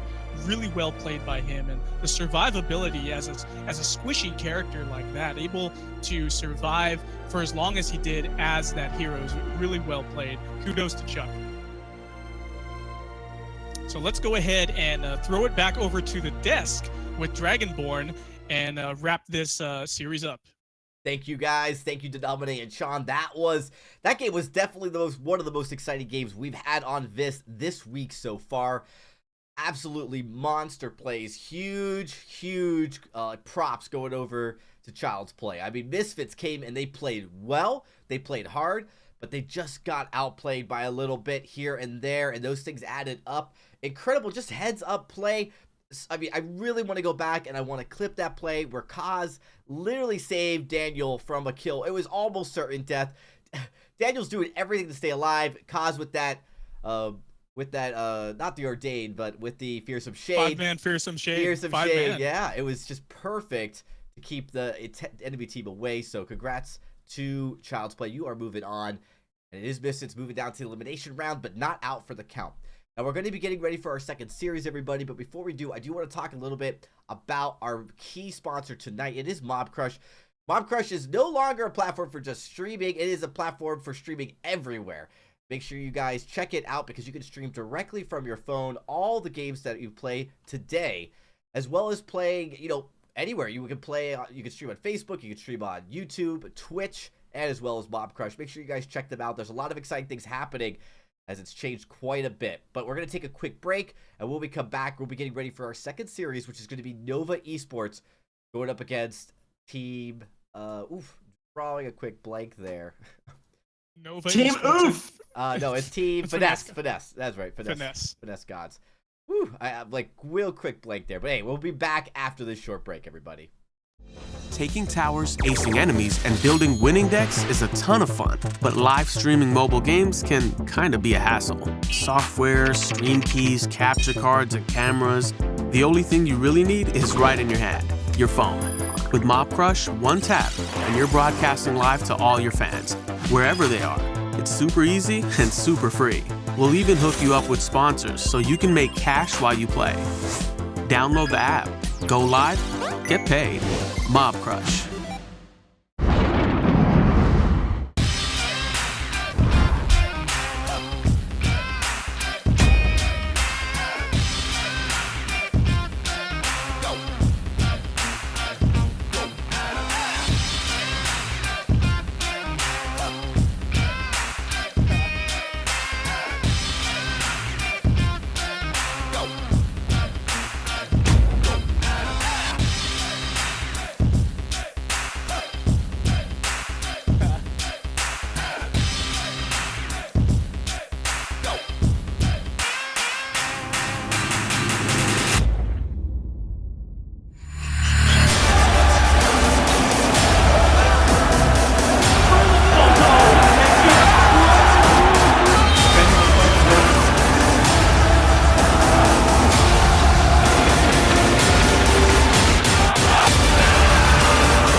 Welcome back, everybody, as we look to get into our second series of the night. It is going to be Nova Esports going up against Finesse Gods. I'm really excited about this one. Nova Esports, one of the few other teams to announce their roster pretty early from the orgs in the Vainglory Premier League. So we'll be excited to see how they perform tonight. Finesse Gods, a team really stacked of players. Let's get right into the rosters here as we get ready for the draft. We were talking a little bit off stream, Denominate, but Nova Esports obviously a massively stacked roster when we talk about just raw talent. Xenotech starting all over are their subs. Like, that's how crazy good this roster is with Truth of Light, FPG, Quetzal, which is formerly Lone Delphi. I mean, there's a lot of potential here. Dominate. Huge potential. Denominate, you're muted. But I agree with you, Dragonborn. Huge potential here. We know Xenotech, he was formerly of Gangstars, right? Gangstars is no longer in the Vainglory 8, now soon to be the VPL. But yeah, Quetzal, I've heard about Lone Delphi having some really good moves out there as his new IGN, Quetzal. And therefore, he's probably keeping it now for good. Winner 1337. Truth, we know he's an excellent carry. I think it's Quetzal, though, right? Quetzal. It's actually a Spanish word. It's the god of thunder and lightning. Yeah, it's a bird-like god. So anybody who plays Final Fantasy may get that reference. But yeah, and if you look at the other side with Finesse Gods, we have a few players that I'm not sure with some of the name changes who they may be, but we've seen 2Gs out there. He's a captain, formerly known as Do You Know Why LOL, and Nate 4. Lightning T, we've seen them a lot on VISPRO. We have seen a PvP Warrior, formerly of Vision Gaming GG, Vision GG. So anyway, yeah, I'm excited to see this game here between Nova Esports and Finesse Gods. Like you said, it's a really stacked lineup. Could be more of an even game compared to what we've seen tonight and the previous night. So let's go ahead and jump into the draft here. Dragonborn and Denominate. And while these teams are picking away, I wanted to also mention that Finesse Gods have made quite a name for themselves in the VIS in the last couple of seasons. Nova Esports was constantly in the top 4 of the VG8 teams, and they made it to the Summer Unified Championships in 2017. Didn't quite make it to the end, of course, and that was all 3v3. And they got to the semifinals for VISPRO 3v3 here in January of 2018. So Nova Esports is they're not to be trifled with as well. Absolutely not. We are looking. It looks like we might have to reset here. The draft begins. What's going on? It looks like the teams may not be ready for the draft. There we go. They're connected. It looks like they're banning away, and we have Nova Esports taking Fortress off the rise there, and they don't want Finesse Gods to be taking that guy into account. So we'll see who Finesse Gods bans away actually at the moment, and Cruel off the board there. So Cruel has been really popular in the 5v5 meta out there in the casual public matches. Of course, he has a lot of durability, survivability, sustain, and his stuns. If you can get the full duration on his stuns, that's no joke. Nothing to be messed with there. And we do see a Samuel actually picked up by Nova Esports. So that'll be going on to one of the carries in the lane and potentially doing a lot of damage from the back line there. Definitely a very strong lane pick right now. Makes being on that front line a very dangerous place, as those empowered Malice and Vertex will splash around to multiple targets. And the damage that Samuel puts out, those are big ticks as well. As that Dragon's Eye skills up, Sean, we see those ticks of 400, 500, 600 damage sometimes from Samuel. And we've seen Samuel 1v5 in certain situations. I know we've been seeing like Iraqi Zorro, actually. He's not playing on this team right now, but we've seen him clip some really entertaining Samuel vids where he gets a quadra kill in a 1v5 situation, just even being at a sliver of life. Because of his Corrupted Genius perk, with the amount of damage he outputs, he's able to kite around fights, sustain himself very well within those Drifting Darks and with those Malice and Vertex. So looks like we may be still having some problems with Finesse Gods connecting to the draft. So I do not see the first pick there. Begins. Looks like we're jumping back into it at the moment. Denominate. They are picking themselves a Gwen. Yes, we finally get to see a Gwen here tonight. I know I'm excited about this because I was playing Gwen a lot when 3v3, 2.12 and 3v3, 3.0 rather, got released. And she with the amount of burst damage that she can have early game within the first 4 minutes, getting attention bow is very, very possible. And we have an Arden actually picked up as more likely a support captain, but also a possible weapon power carry in the lane. Yeah, possible weapon power carry in the lane. And you guys heard it here first. Sean Ostino riding the Gwen train for some free low. And definitely a strong pick in the meta right now. As you mentioned, that tension bow first pick. It synergizes really well with Gwen thanks to her boomstick perk. Just you get that automatic increased weapon power on your next attack, and then you also proc that tension bow. We'll see very early spikes of 400, 500 damage coming out of this Gwen. A Grace gets picked up, though, by the side of Nova. And while it may be a Captain Grace, that heal definitely very, very potent for your team, the damage reduction. We've also seen quite a few wild weapon power Graces entering the Rise. We sure have seen that. And with the amount of damage she's able to output, Benedicting in, able to hit and do damage with her Retribution perk in that cone, she could do so much burst damage and slow down targets as well. So we're going to see which route we go in the build path for this Grace. But the thing you have to consider with a weapon power Grace is if she is healing somebody with the divine intervention, then that's a reduction in her damage output. So she's not able to do the amount of damage that she needs to with her melee attacks and abilities. Koshka is actually taken off the board there by Finesse Gods. And we haven't seen that much Koshka actually picked up, but I would think this is part of a draft strategy by them, and they don't want one of their carries to be stunned up that's on the back line and focused down by Koshka.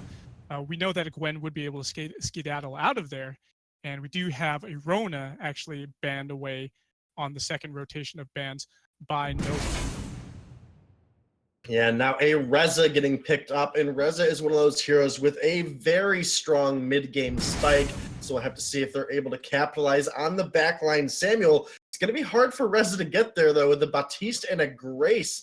We're going to be defending that back line. And now as we get into the fourth pick for each of these teams, this is where things start to reach out a little bit. We do still have the Alpha on the table, very tanky on that front line. It's going to be the Taka picked up, though. Yeah, the Taka picked up, and I'm anticipating seeing another weapon power Taka tonight. Just the meta, and it's so interesting how that's shifted to him being a metal jacket build first and then going into damage from there. It's just such a fascinating thing because of the survivability that this Taka can have. Going into his Kaku, if Vision is not down to spot him out, then it's very easy for him to just continue to survive in lane, get a lot of CS, get ahead, and even provide some gank potential too. We do have an Alpha picked up by Finesse Gods. So another flex pick could go weapon power or CP. We're going to have to see what she does. It's potentially going to be it's more likely going to be a jungle here, I feel, because you could see Reza, even though he was typically known as a jungler. He's actually in 5v5 has taken more of the CP carry in the lane role. Just because of his mobility and the amount of damage he can output. Also, he can throw his Scorchers from range and really put down a lot of damage that way as well before diving in. Varia is actually taken off the board as well, and that's our last ban for Nova Esports, and the last ban for Finesse Gods is the Ringo. So we don't want these big carries to be picked up by either team here. Yeah, you're absolutely right. Ringo taken off. Ringo is a strong pick, going that heavy weapon power route. The Twirling Silver giving him some bonus attack speed means that he doesn't need a whole lot of attack speed early on to be able to farm or dish out some damage. But it's a Vox picked up here by the side of Nova. We'll have to see whose hands that gets into. We have starting all over on the Nova roster right now, and that was one of his key picks back in 3v3. We'll have to see if that transitions to his 5v5 career as well. And now we're getting into the last pick for the side of the Finesse Gods. And with that Ringo off the board, they can't even run the Ringo into the Vox for that outranging potential. And we'll be struggling to get that last pick in here. And it's interesting to see where the Vox is going to go right now, because we have a mix of dive potential coming from Finesse Gods, but we also have a little bit of kiting potential too if that Gwen stays on the back line more. However, with Gwen, we know that she wants to dive in more to be able to chase down those targets that are low, to get those buckshots off, to get those procs off with the tension bow, as well as her heroic perk, Boomstick. But we do see finally that Kestrel is picked up, and this could go CP, weapon power. I feel like it's more likely going to be weapon power. I feel like the weapon power is a little bit more mobile. It's a little bit better with the damage output as well, Denominate. Yeah, you're absolutely right. And if it is going the route of a weapon Kestrel, that means that Alpha will likely be the one getting flexed into that crystal position. However, I don't want to put it past them that this could potentially be a weapon lane Alpha and a jungle crystal Kestrel. We'll just have to see how things go with that as we are getting ready to get into the Rise. So looking at these two drafts right now, Sean, obviously we have the Gwen picked up. We know that's a very strong pick. And the Samuel, those two very potent power picks early on here in the draft. Do you lean either way right now based on either the draft or just the skill potential of either of these teams? Yeah, I do actually. I'm giving the edge to Nova Esports, not only because of the players that we have stacked up who are very big OG players, people who have a lot of skill potential, but we all, like Xenotech starting all over, Quetzal, aka Lone Delphi, and Truth, aka Winner 1337. We have people on the other side like PvP Warrior, just recently inaugurated into the Vainglory 8 from Vision Gaming, and Lightning T, who's also an OG player. But I feel like not only do we have more stacked of a roster on Nova Esports, but in addition to that, we have a lot of crowd control here and a lot of kiting potential to have them stay back and stay away from this dive comp. And the Kaku could very well have a big effect to keep Taka alive. If Xenotech takes this Taka, we could have the Ordains locking up some of the members like Kestrel, who's a lot squishier and does not have the same mobility that a lot of the other heroes have for Finesse God. So edge given too early, despite that long explanation, to Nova Esports. Yeah, I definitely think I'm going to have to agree with you there. I'm interested to see what the little bit of a change-up they have going on for them in the roster is going to bring. Obviously, starting all over, a fantastic laner from the Vainglory 3v3 scene. We'll have to see what he's able to do here in 5v5. Both teams have quite a strong draft, and I think we'll get a little bit more insight into how we think the game's going to go once we have for sure lock-ins and know who's going where, who's going to be building what. But, I think the big key on who we think is going to run what does lie on the side of the Finesse Gods. They have a little bit more flexibility on their side, at least in my opinion, as we obviously have, 3 heroes over there that can potentially run a flexible role. So definitely should be a fun one ahead of us. Yeah, I think you're right. Let's go ahead and kick it over to Dragonborn. He has some input and news for us. Dragonborn? Well, we do have to take a quick break here as we sort out some roster problems. As soon as we get that fixed and everyone's into game, we want to make sure everybody can get into game correctly. As soon as we have that, we'll be getting you guys into this matchup. So we'll be right back after this quick break, everybody. Don't go anywhere.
All right, everybody, we're back. We got it all sorted out, so we will be jumping into our matchup here in just a few seconds.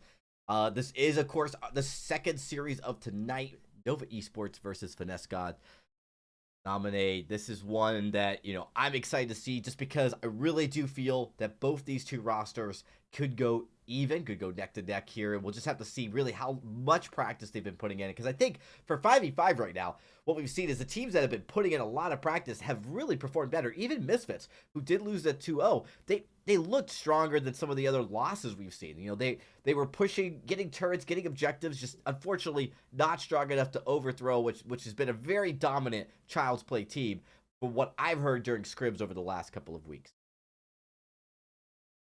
Yeah, you're absolutely right. I think both of those teams definitely showed a lot today, but we still have that big kind of anvil hanging above everybody, this Tribe super roster that is the combination of Tribe and Cloud9. I mean, that roster is so stacked, Dragonborn, that T-Tigers, world champion jungler, is a sub focusing on school over there. That's just a scary thought in general. So, that's definitely, I think, everybody's team to beat in this tournament. And Nova and Finesse Gods, they're looking to make a name for themselves here as well. Obviously, Nova with Xenotech and Starting All Over coming in here. That should be a interesting pair picked up for this 5v5 setting. Well, before we jump into the game, just a quick update or quick little note for you guys. I don't know if you saw the update ticker right below me, but if you want to know certain key information points of the game, if you want to know the casters, the bans, who's playing next, as well as a few other Easter egg commands you could throw in there, make sure you guys type that in the Twitch chat. Some of them will show up. It'll be really great if you want to just get a quick information during the game. But without further ado, let's jump into game number 1 between Nova Esports and Finesse God. All right, to denominate, here we are, game number 1 of Nova Esports versus Finesse Gods. This is our second series of the night here on VISPRO 5v5. This is the first VIS tournament that is 5v5 here. At the end of this week-long tournament, we are getting a $1,000 prize, winner-take-all, given away to the winner of this tournament. And I'm excited to see who moves on. We know that Tribe is really strong. But look at this roster, Denominate. We've got Nova Esports here, comprised of Xenotech, Quetzal, Truth, Winner 337, and Starting All Over, man. Moving from Hollywood Hammers into this roster is a pretty big jump for him, and I'm excited to see how he performs on this Vox. Yeah, definitely one of the heroes. He made a name for himself back in the day. Definitely think that's going to help him out here moving into 5v5. Vox is a fairly strong pick. I'm interested to see if he does go the weapon or crystal route. Obviously, we'll have Samuel, crystal power. Taka, we've seen flexed both crystal and weapon, and it works. And we've seen a lot of weapon Batiste, actually. So we could potentially see the crystal Vox come out and get some damage down. But we got a little bit of a skirmish starting up here in the mid lane as Fred the Banana Man taking some damage. Yeah, Fred the Banana Man getting chunked down a little bit to about a quarter of health, but he's able to heal up a little bit. He does get locked down a bit there, but he goes in trying to do some damage with that Prime Directive. He's going pretty low. Quetzal's going low himself. He has to back off. So does Fred the Banana. 2Gs getting hit down pretty hard with those benedictions. And PvP Warrior, no joke with that damage he himself is taking. And he's going to have to back off and port back home here. Early aggression succeeding for Nova Esports and pushing that wave up into that mid lane turret, where if you look at over on the side here, Invulnerable pushing his own wave up to about mid lane near the river there, and looks like Xenotech and Eco are going to go ahead and clear out that wave themselves. Yeah, great push in the mid lane there by Truth. Obviously, winner 1337 did take Fred the Banana Man, that alpha, into the Infinite reboot, so definitely showing off some of the damage here on Samuel. But can he get caught out by PvP Warrior? Yeah, be careful. Winner 1337, PvP Warrior is doing some massive burst damage to you, but he's forced to back off with those Malice and Verdicts, just hitting him so hard there. And it looks like they're going to be going back into their respective jungles, backing off, going back to base, picking up some of those items. Hit those like little early level 3 power spikes there with those those weapon and CP power items that they need to pick up. It looks like Xenotech and Invulnerable are going toe-to-toe in the top lane there. Xenotech at a little bit of a big range disadvantage rather. He's forced to go in there, steal away whatever CS he can. It looks like he's going a little bit stealth, and Invulnerable forced to back off, knew that it was coming, skedaddles early, tries to block the possible chitin attack and was able to avoid it nonetheless. But if you look at the lane matchup there, we do have Xenotech at 19 CS versus 19 CS for Invulnerable, so it's been pretty even so far for both of these teams. But we do see about 1,000 gold lead in favor of Nova Esports, and it looks like Eco's going pretty low. He's forced to back off, but Fred the Banana Man getting taken into the Infinite Reboot. He's getting focused down, 4 members on him, and he's taken out. PvP Warrior, a lot of damage coming onto him. Mouse and Verdict's hitting him. Oh, those auto attacks from starting all over force him back, and he's going to have to go back and face into his Sanctuary. Lightning T able to keep them at bay. Winner 1337 knows they have Invulnerable, caught out of position, almost taken down, so low in health, and it looks like he's going to have to back off as well. He does have quite a lot of gold. Will he be able to pick up? He's not quite there to get that tension bow yet with all the fighting that's been going on, but he's building towards it there. 2Gs, low captain battle here with Eco. And he's taking Eco pretty low, but Eco's able to get under turret.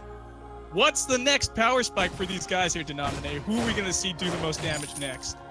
Well, I mean, it's not necessarily about the most damage as much as you're going to be looking for consistent damage output. And Xenotech building into the armor that's going to give him some sustainability, allowing him to survive more against the Gwen. And we're going to start to see this Taka become a little bit more aggressive. Quetzal has gone into a heavy steel, so he's going to be on this Baptiste. We typically see the poison shift first on Baptiste. Scales really well with the healing that he gets out of his natural reap ability, then usually into a breaking point thereafter. I do want to make note real quick of Invulnerable's use of a scout cam in the middle of the lane here against Xenotech. Has thwarted out a couple of those invisible engagements that Xenotech tried to make, as he's getting a bit of poke damage on him right now. Yeah, he is. Takes him down to about half health, and it looks like he's getting aggressed on now, and the Ordained pops up onto Invulnerable, and he's not able to use his skedaddle to get out of it, gets stunned up, but he's able to back away safely. He's got that weapon power infusion, so he's going to be slowing down anybody with those auto attacks that he hits there. But yeah, I really like that scout cam use. I've done that myself when I've played games versus a stealth hero. But it looks like we have a bit of aggression from Eco, frontlining a lot of the damage, and the Buckshot Bonanza does do a bit of chip damage on the Eco, but he's just too tanky. Here in the mid lane, we do have Quetzal getting stunned up by that Aces High, and now we have the Chitin over the top. Ordain is down onto Invulnerable. He's able to get out of there safely, gets himself a Vanguard. Eco is going pretty low. He's forced to back out using that healing flask, but Gwen taking mortal wounds from Xenotech, and it looks like everybody's running low on energy here. And 2Gs frontlining a lot of that damage there. He's able to save his carries for the moment. A 3 versus 4 situation here with Finesse Gods taking a little bit of a lesser of two evils there, not losing anybody in the top lane there. But it looks like we have a mortal wound onto 2Gs. Is he going to be able to save anybody? No, he does save Invulnerable, but he is a sacrificial lamb. Gets taken out, and it's 3-0 right now for Nova Esports, and they're going to be taking this top lane turret with all that pressure. Yeah, meanwhile, down in the bot lane, starting all over, was able to get a kill onto Lightning T, but it's going to drop to PvP Warrior. The rotation down out of this Reza definitely going to save that bottom turret from that box. So first kill on the board for the Finesse Gods, as I just mentioned, PvP picking that one up. Getting some gold on this Reza will be important, as Reza needs to hit that strong mid-game power spike and try to be able to burst some of these squishier targets down, specifically looking at the Vox and the Samuel. The Reza, obviously, with the Troublemaker, with the Netherform Detonator, is able to get into combat very quickly, and we'll have to see if they're able to capitalize on that at a effective rate. As of right now, Lightning T does appear is getting farmed up on this Kestrel. He's actually a little bit ahead of starting all over right now. But man, Truth in the mid lane here has just been keeping up the aggression non-stop.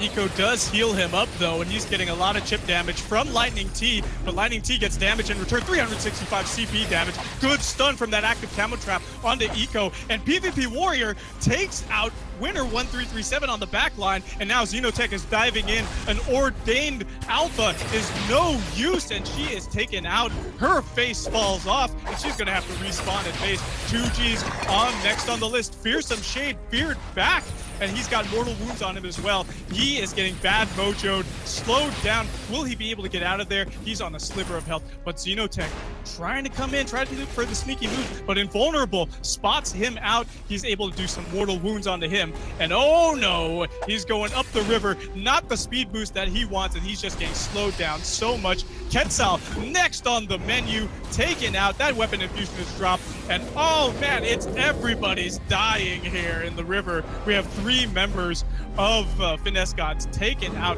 Are they going to be able to have 2Gs get away? Block successful, and a defensive gauntlet takes him back. Xenotech trapped in there, doesn't want to get stunned up, but he's able to get out of there safely. 2Gs is going to have to port back to base, and it's a 3 to 4,000 gold lead now for Nova Esports with a 4-kill lead, 9.5 minutes in, Denominate. Yeah, that was really good execution out of them. They did lose out on another life, but they were able to take 3 down with them. So definitely making good use of their damage. Xenotech living on just the brink of death in that fight. You know, again, going this very tanky Taka build, was able to get the X-Retsu in over the wall and find a kill. And they were not able to really push too much objective off of it. Whoa! They were able to Starting all over. Gold. Yeah, starting all over. Good kill there. Yeah, taking out Lightning T in a really great battle, 2v1 situation there with Quetzal. And Eco was potentially waiting there to take Lightning T out if he needed to, but really good push, but not well, good kill, but not very effective in pushing. Here we go. Now they're going to be able to take out that bot turret, it looks like. And as we know, Lightning T on this Kestrel is pretty slow. He's going to have to run his way back over there. And there goes that turret. 6 turrets remaining for Finesse Gods at a disadvantage. And Fearsome Shade comes out, but it gets blocked.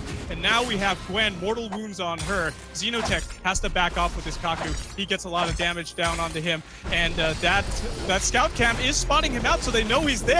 He's taken out by the Alpha. Fred the Banana Man, no! Next on the list, could you be dead?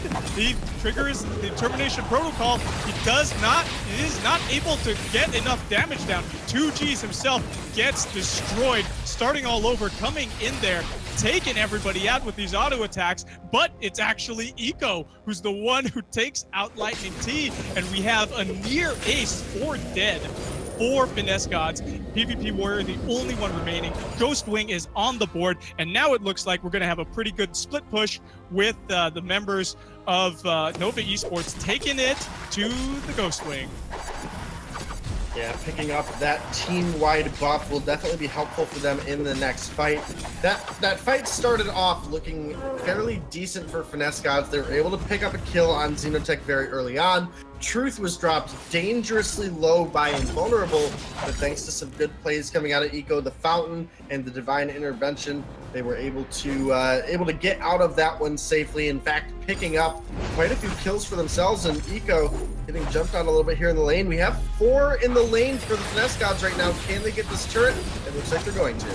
As we know, Lightning T can really melt down those turrets with those glimmer shots, but he is getting aggressed on right now. Xenotech has him in his sights, and he's able to snipe him down with that chitin, and he's not done yet. X-Retsu onto that Gwen. We do have Invulnerable kiting backwards, throwing out those buckshot bonanzas, but it's a 2 versus 4 situation here. 2Gs going down pretty low. Mortal wounds. Ordain traps up Invulnerable, and there's no skedaddle to get him out of there. And 2Gs under turret, he gets annihilated by Xenotech, and a turret shot is nothing for him to worry about because he can just heal up with those Kakus. Yeah, excellent play coming out there. Quetzal actually used the Fearsome Shade, got the reflex block out of 2Gs, which might have potentially been used to save him from the damage coming out of Xenotech. That did not end up being the case, though, thanks to some good coordination out of the side of Nova. As now Xenotech looking to make a rotation into the jungle, trying to pick himself up one of these here weapon buffs. Obviously, once again, you know, The Taka not going to build a ton of damage early on. He is working towards the Aftershock now, but with the Storm Crown and all the defense, having that weapon buff will allow him to chase down some of those slippery targets while still maintaining a safe escape path and some damage. But now PvP Warrior. Whoa, he gets out of there. Really nice reposition with that ultimate of his. And he's able to get out. Another form detonator saved his booty right then, man. Quetzal and Eco, winner 1337, continuing to pressure this lane. Looks like they're going to have to clear that out before they can get to the next turret in the mid lane, which they have taken out 2 turrets already. We have a 3-turret advantage at the moment for Nova Esports. So they're just doing their deeds, and it looks like another turret here being taken out in the bot lane thanks to starting all over and Quetzal. But PvP Warrior gets locked up by that Ordained, and it's a 4 versus 4 situation here. Looks like we have PvP Warrior going pretty low himself. Another reposition, but will he be able to get out in time? No turret is there to help him out. They're falling back. Fearsome Shade isn't going to block, isn't going to do damage. It doesn't kill them. They're so low. Cope, 2Gs rather, is backing off, able to body block and invulnerable as well. And despite a crazy team fight with a lot of abilities thrown out, all we have here is a turret exchange, and another turret killed, split pushed very well by Xenotech, and now we have 3 turrets remaining and 8 turrets up for Nova Esports. Man, with Finesse Gods in a bad position. Yeah, this game was starting out to look like it was fairly even, but the side of Nova, they were able to pick up a couple kills, and then it was a matter of team fight after team fight after team fight that just went in their favor. You know, again, we know you guys can't see all the builds, so when we get a little bit slower of a moment, we will try to go over some of those items with you.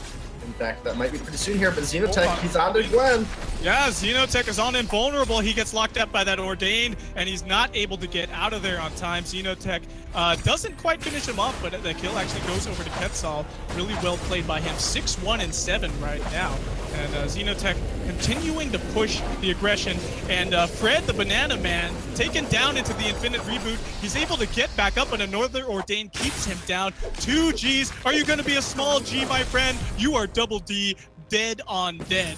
And now, Quetzal, winner 1337, Eco rather, starting all over, pushing with the Ghostwing buff down into the bot lane. And it looks like Xenotech's up there soloing that top lane turret all by himself. Lightning T doing a little bit of glimmer shot damage on him. But now the bot lane is pretty much vulnerable because we have 3 members split up, but they are rotating down. They know this is happening to Nominate. Lightning T trying to do some damage, trying to get somebody down. Aces High does connect onto Eco, but he's the captain, man. That's not who you want to stop.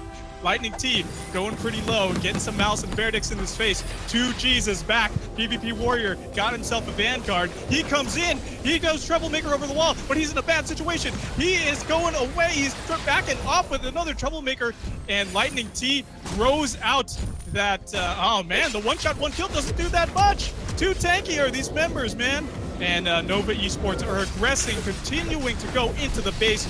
Nobody is dead. This armory is going to fall. 2 Gs, another death thanks to starting all over. And now we have the Vein Crystal. 1/3 of it is exposed. Another armory on the chopping block, but they know they need to get out of here. They're not as healthy as they want. And it looks like Fred the Banana Man tries for the Prime Directive, but he's not able to succeed and connect. 3 versus 4 situation down here in the bot lane, Denominate. Yeah, and I'm interested to see if the Finesse Gods choose to take this fight. They did get a chance to top off, but the damage coming out of Nova has been immense. And here we go, Eco's in.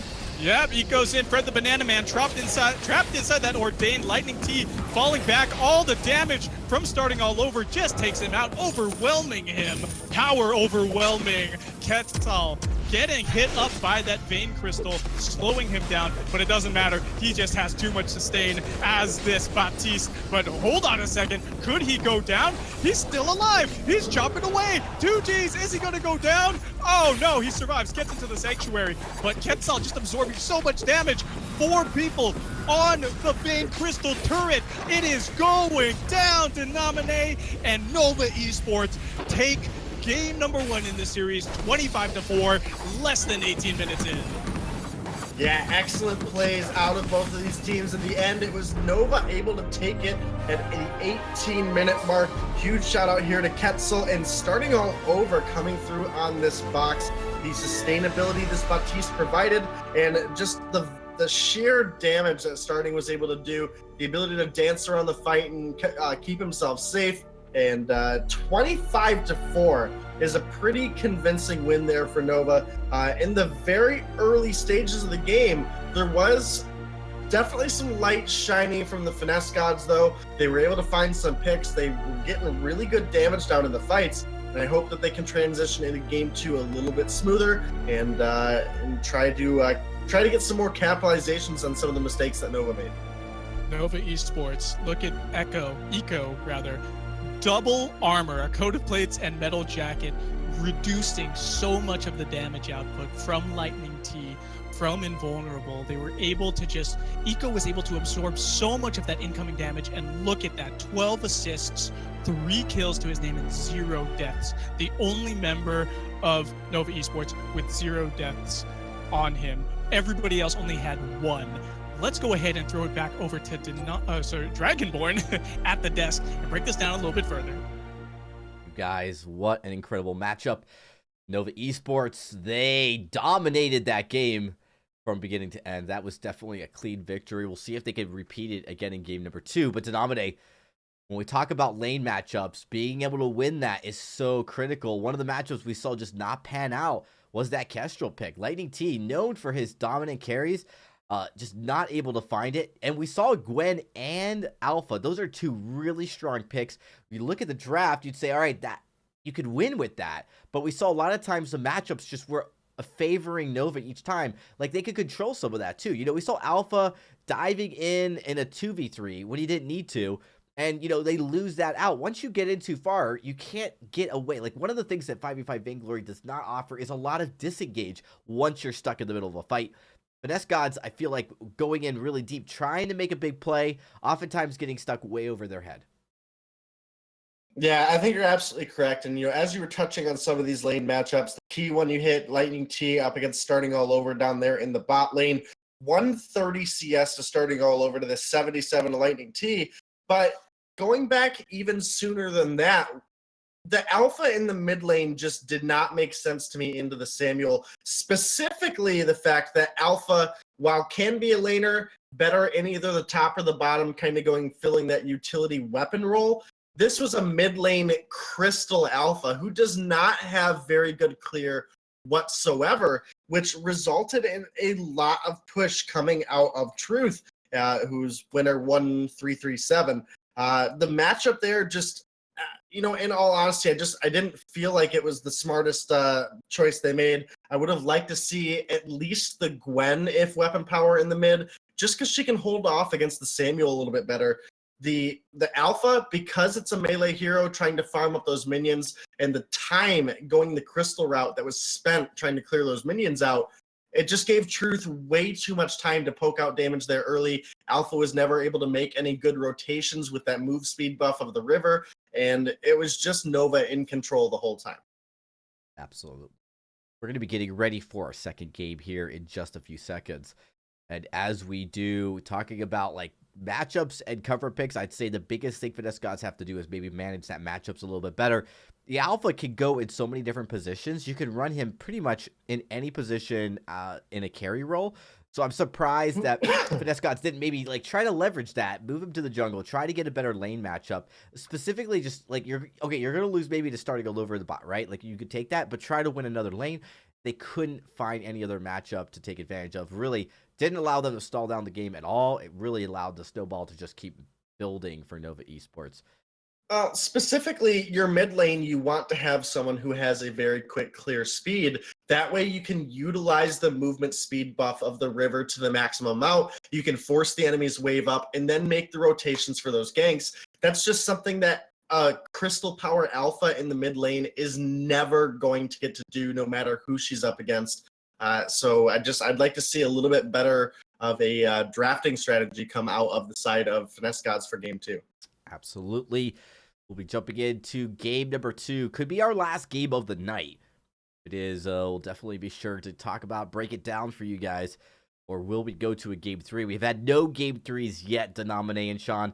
This would potentially be our first so far, but if it's not, we're talking about just right now a very top-heavy bracket going into the winners bracket where very, some closer games, but for the most part, very one-sided series across the board. And if that continues, looking at the talent, looking at how the talent tends to be kind of near the top end of some of these tournaments, that's definitely going to be the case here as well. Tomorrow will be a big deciding factor as we'll start to see really the separation of some of those top teams as we will go into round 2, that's basically the quarterfinals of the winners bracket. So really excited to see that all transpire. We're just about ready to get into the draft. Wait a few more minutes, and once we have the all clear, we'll jump right in. All right, that's it right there. So we will be jumping in game number 2 here, ladies and gentlemen, about to get started. So we'll hopefully get you guys into the action right after I update a few quick things. There we go. All right, let's jump right into it, guys. Draft game number 2. The draft begins. All right, Denamine. Draft number 2 here in the series between Finesse Gods on A side, Nova Esports on B side. So we will go ahead and see how things pan out here for these two teams. It looks like we have a Grumpjaw first ban for the Finesse Gods. An interesting ban, and the Samuel banned up by Nova Esports. They really don't want that to be used against them. And Finesse Gods doesn't want that Grumpjaw to teleport into a sanctuary. I still want to see it, Sean. I'm literally dying to see the teleport boots gang. I want to see it too. It's gonna be amazing when something like that happens, and the stuffed.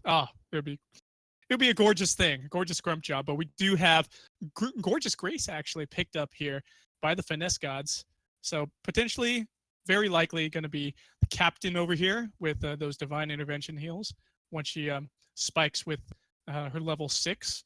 So we'll see what Nova Esports rather picks up, and they pick up a Fortress. We've seen Fortress picked up a few times here. Pretty solid captain and a lot of engaged potential with attack of the pack once he hits level 6.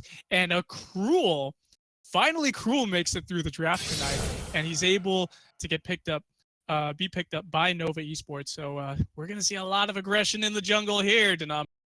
Vox also picked up on A side by Finesse Gods. Yeah, taking that Vox away from starting all over, definitely a smart pick for them there. The Kroll and Fortress making it through as a duo is definitely a devastating combo that the side of Nova have put together. And, just the fact that it's something that Delphi has played quite a substantial amount through his career, I definitely expect to see some interesting things come out of this Kroll. Rona taking off the board here, one of the few heroes that can deal with that Kroll. Her ability to build up breaking point stacks in the middle of the fight well exceeds that of a Kroll. And now a Kashka taken off. Yeah, Kashka taken off the board by Finesse Gods. And if there was anything I would like to see on the next rotation for Finesse Gods for the picks to be picked up, I would like to see maybe a Rhyme. Rhyme is a solid side laner. As a carry, if he stays there in the lane, he has the potential to really fight off a Cruel when Cruel tries to gank him from the jungle. So if we, or even have Rhyme go into the jungle, he's going to have a good jungle clear. He's going to have a lot of damage output, and he could have his fortified health go up against that Cruel, and he could kite him as well. So Varia is actually picked up by Nova Esports, and we have Baptiste picked up by Finesse Gods here. Yeah, another strong pick that's still on the board right now is that Ringo, which is another hero that's starting really made a name for himself on back in Vainglory 3v3. There's that Rhyme you were talking about with Baptiste. So there's a lot of lockdown potential already developing for the side of Finesse Gods. We have the Holy Nova out of Grace, the Ordained, as well as the Fearsome Shade out of that Baptiste. And then the Valkyrie and the Chill Winds coming out of this Rhyme. So it might make it a little bit difficult for Kroll to make the engages he wants. Kestrel, another one that starting was really known for, but also Truth. So still a bit of flexibility in the draft here on the side of Nova. I like what I'm seeing coming from the Finesse Gods right now, because there is a lot, like you mentioned, a lot of lockdown potential. The Holy Novas, the Ordains, and with the Ordains trapping somebody in there, they could throw down, this Rhyme could easily throw down a Valkyrie to stun up people even more, and the Chain CC is already going to be a beautiful thing. We have the Adagio as the last ban for the Finesse Gods.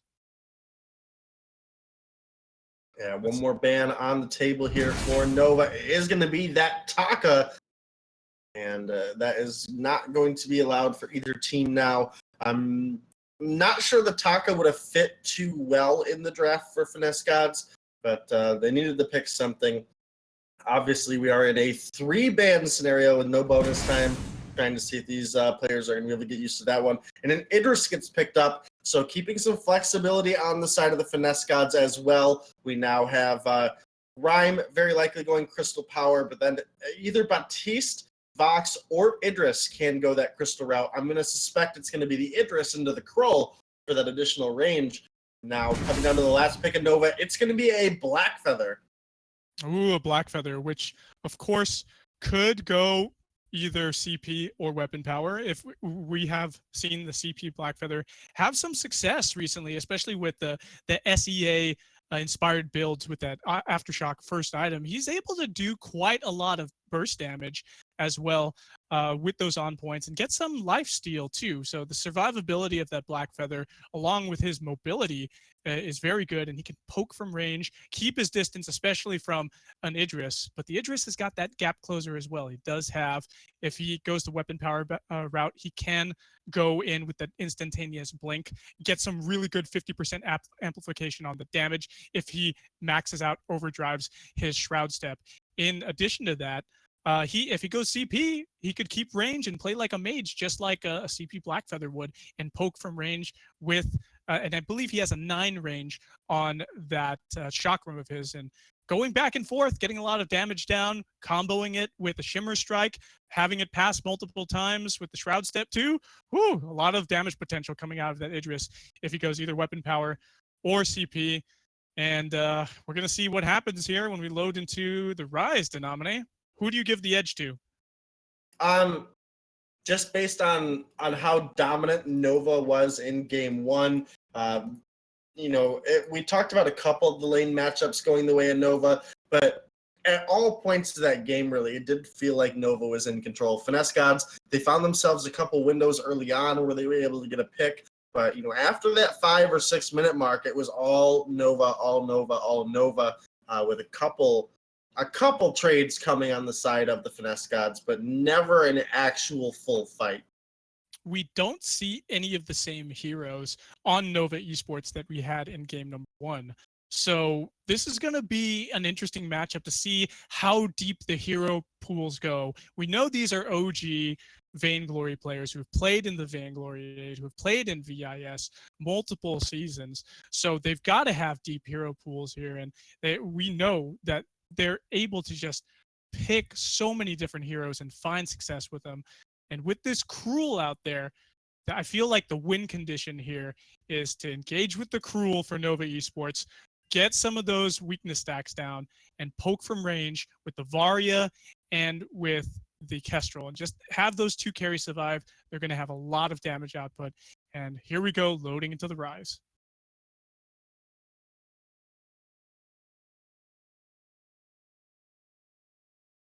All right, Dragon, as we get ready to get in here, you got anything to say? All right. Well, taking a little bit of time getting into the game, but we are finally into the game. We'll be jumping in a second. I think this is really, honestly, if Nova Esports plays the way they played last game, this is their series to take. Finesse Gods have to find something here in this matchup. They really need to at least win one of the lanes, as they just had no luck whatsoever in all 3 of those lane matchups. We'll see how that pans out here going into the game. We're jumping, though, into the Rise, so I'm kicking it back over to you, Donestino and Denominate, to take it away. All right. Thank you, Dragonborn. And Denominate, we are in game number 2 of series number 2 tonight, potentially the last game of the night. And whoever wins this matchup, well, we do have momentum coming in from Nova Esports into the game right now. $1,000 is on the line for that prize pool at the end of this tunnel, at the end of this week-long tournament here on VIS Pro. And it looks like we have the usual rotations here. We have teams getting their weapon and CP treants as usual.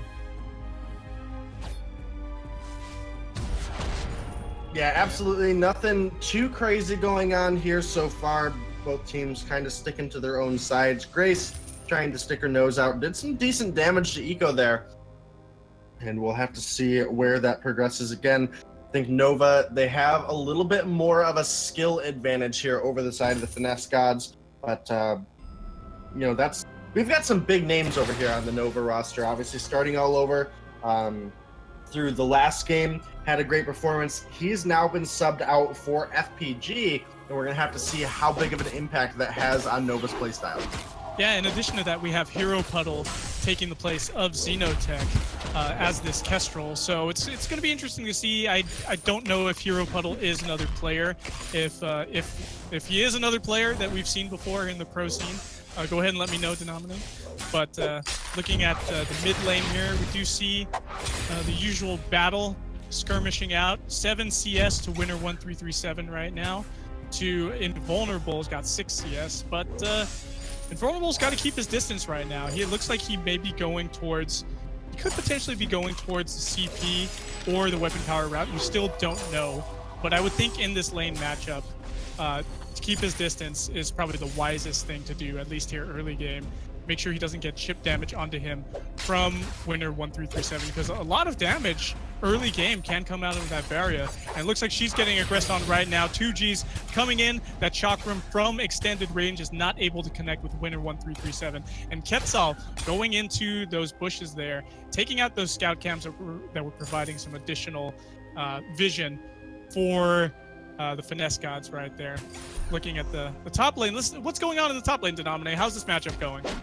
Well, as far as the top lane, we obviously have a substantial range advantage for Hero Puddle, who is Starboy, but here comes 2Gs looking to force the Kestrel back. Fred the Banana Man was the mid laner last time, and now is going to be rotating up into the top. I do like that we have Invulnerable in the mid lane on the Idris. Once Idris gets that CP online, he'll be able to clear out the waves fairly quickly, and that's the kind of clear speed that we want to see. You want those quick rotations out of your mid laner, try to get those ganks, try to get some good pushing potential down. And I feel like the Finesse Gods do have a much better chance this game around. Yeah, this is pretty interesting here. We've seen actually that FPG, who's in the bot lane, does have 17 CS at the moment. There's a little bit of a skirmish there in the mid jungle, but it looks like we're going to be having the Finesse Gods actually go ahead and back off, and we'll have Invulnerable port home. 2Gs is going to maintain wave control there, and the Quetzal potentially looking for a gank there in that top mid lane bush.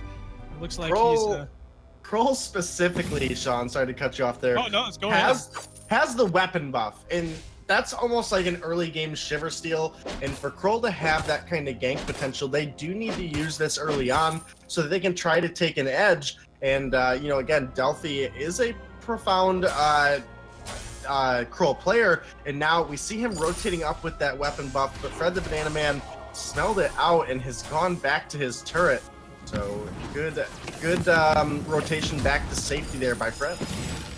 Yeah, good rotation back to safety. Quetzal just doing the work there, still aggressing into the enemy jungle, taking out whatever he can. He just stole away both that healing camp actually.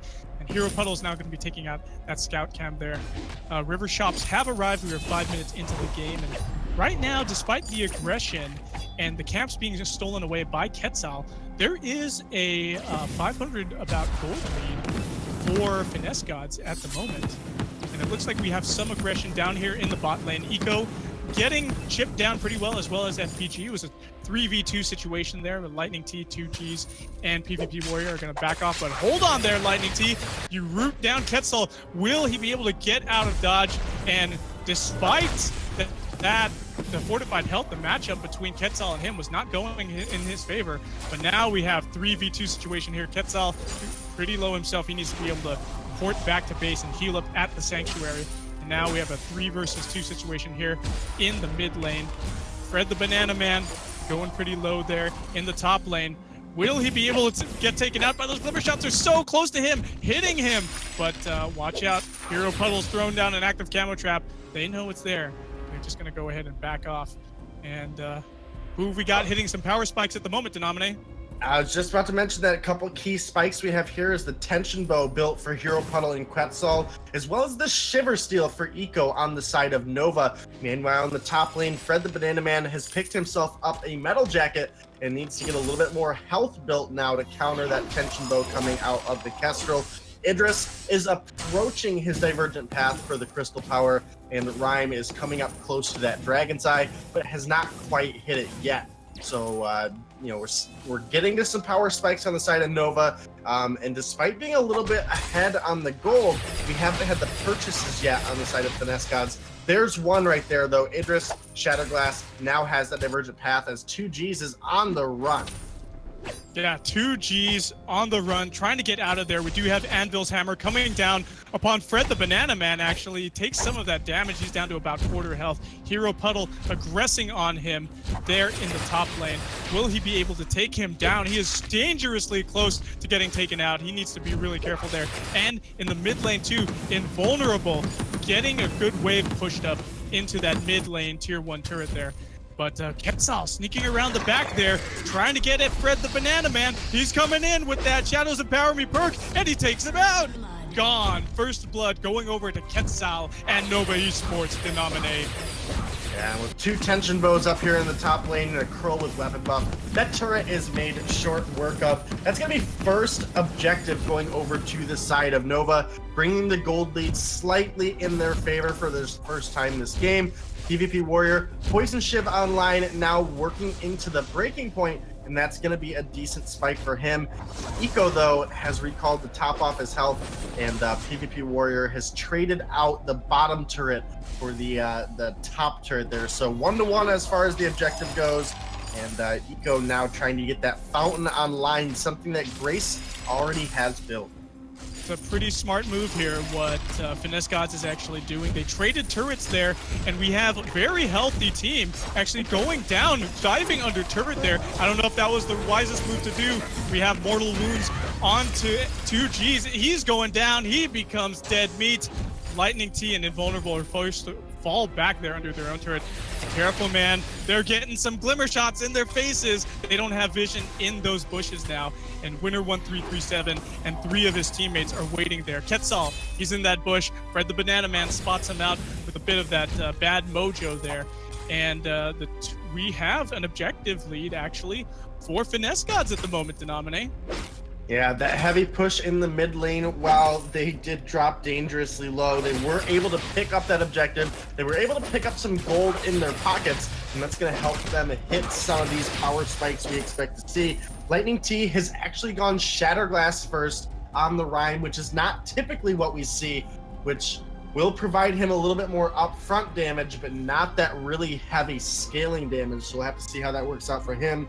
You know, looking over at some other spikes, we have some actual damage being built now by Fred the Banana Man. He's upgraded to a Blazing Salvo and has the Weapon Blade in the Book of Eulogies. The breaking point complete for PvP Warrior. This is where we'll finally start to see this Vox be able to scale his damage up heavily, as well as sustain himself with the Poison Shiv and limit some of the healing potential coming out of the enemies thanks to that Poison Shiv as well.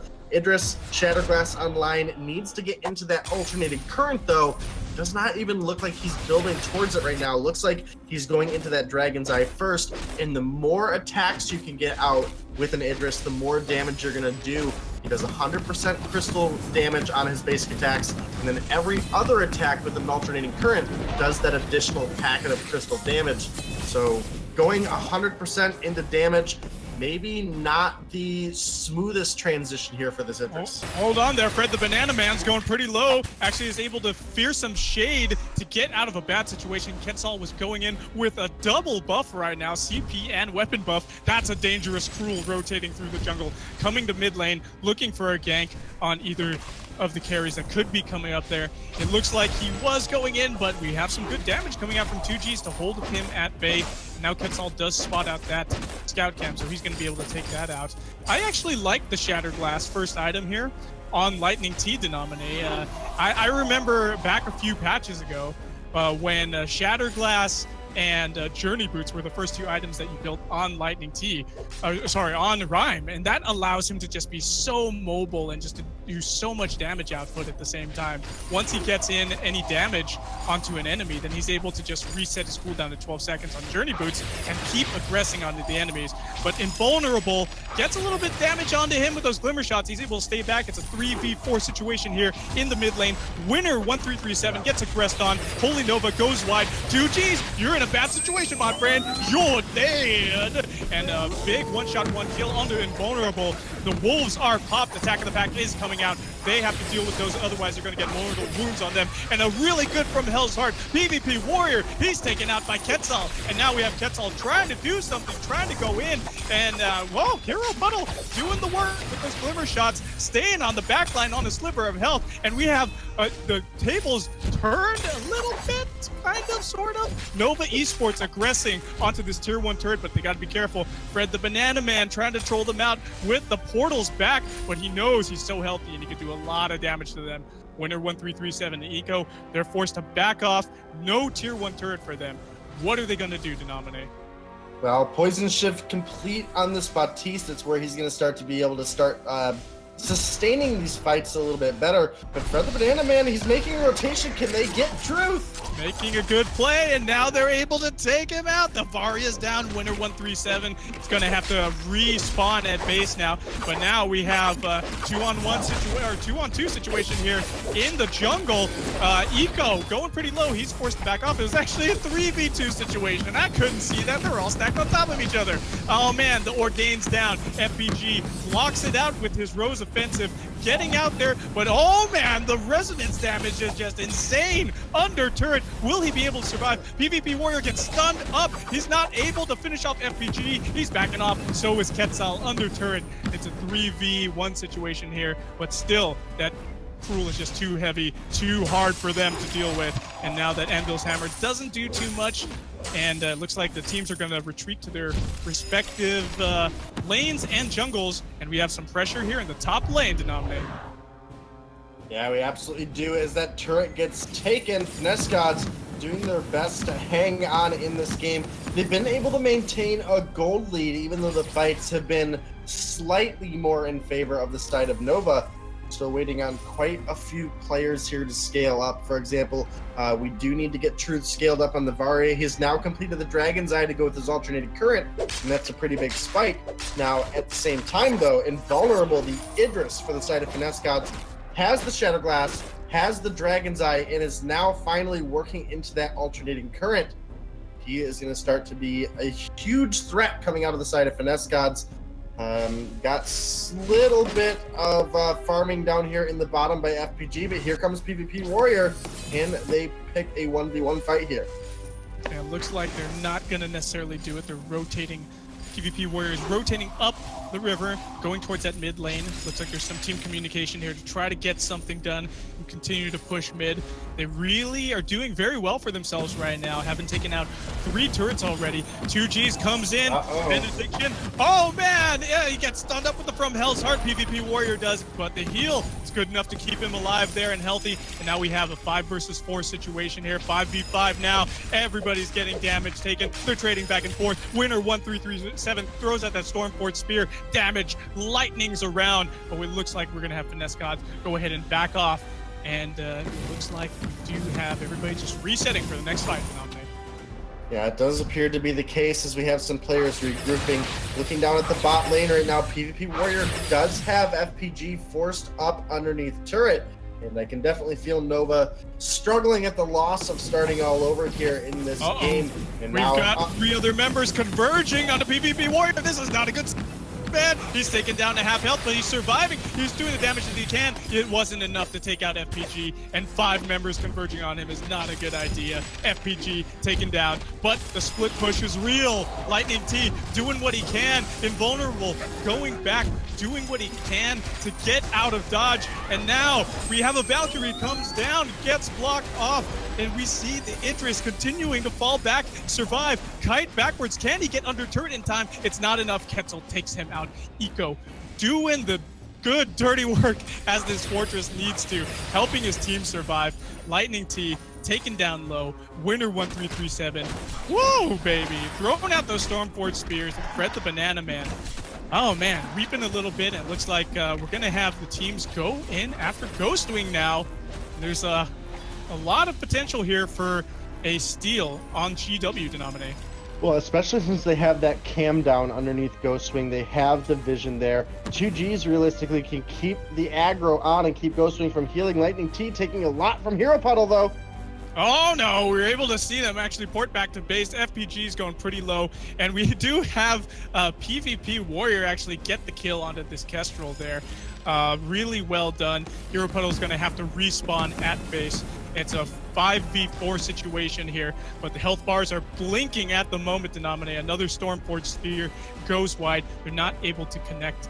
Anvil's Hammer coming down, raining death upon 5 members over there in the river. But we have another dive into the members of Nova Esports, and they're having to fall back. It looks like the shoe is on the other foot here, and those auto attacks from Invulnerable are able to keep them at bay, while 4 of his team members are starting to focus down Ghostwing. Yeah, absolutely. The tides have turned. That looked like it was Nova's to take. The opposition Finesse Gods were able to force Nova back. They were able to pick that buff up for themselves. And, you know, these fights that have been very even, now having that massive regenerating barrier for the duration for the side of Finesse Gods, definitely going to be something that Nova has to be cautious of. They've been able to pick off more kills in these past couple fights, but it's been so close that, you know, that little bit of extra health. You know, how many times this game, Sean, have we already seen someone make it out on just a sliver? You know, that can be the difference of life and death as a kill goes down onto Invulnerable. Invulnerable proved to be very vulnerable there, as we actually had Hero Puddle take him out. And we see an Echo actually picked up, and War Treads actually picked up by Eco on this Fortress here. But it looks like we have a 4v3 situation here. Winner 1337's taken down dangerously low. He's backing off. Now is another member of his comes into the fight, and it's a 4v4 situation here. And they're in mid lane. A good block onto that Holy Nova there. Mortal wounds out. Eco so healthy. Hero Puddle raining down damage upon everybody, and we do see Quetzal actually taken out. It's a 3v2 situation here. Hero Puddle, what do you gotta do, man? Bad Mojos are slowing you down. A good route onto Eco makes him a stable target, able to easily be taken out by a Bad Mojo. And now there's nowhere to go in that bush, and we have Quetzal, Hero Puddle, and Eco having to respawn at base. What a team fight from Finesse Gods. Yeah, they're definitely answering back here in game 2. Obviously, Nova very convincingly took game 1, but now here comes Invulnerable looking for truth. Now he's looking for truth. He's trying to 1v1 a bit late. He's able to get down so much damage. They traded back and forth, but Winner 1337 tries to port back, but was it a troll port? Is he able to hit? Nope. The Stormforge Spear goes wide. Dangerous situation, my friend. Winner 1337. You're in a bad spot, dude. You got to back off a little bit. Otherwise, you're going to get hit. Did you get stopped up there by the turret a little bit? Oh, man. He's going to have to port back in base. And Quetzal trying to go in after somebody in the jungle there, but he's not able to find anyone. It looks like everybody's FPG on the run. Yeah, FPG on the run. They're converging on the bot lane now. And 2Gs, PvP Warrior, and Invulnerable. Lightning T all in the jungle there, trying to spot somebody out. Now we have 5 members of Finesse Gods taking it to the men, taking it to the Nova Esports, and doing the work, getting a 2 objective advantage here. Down in kills, but at 20 minutes into the game, they have about a 3,500 gold lead at the moment, Denominator. What needs to happen here in the next moments for someone to take advantage?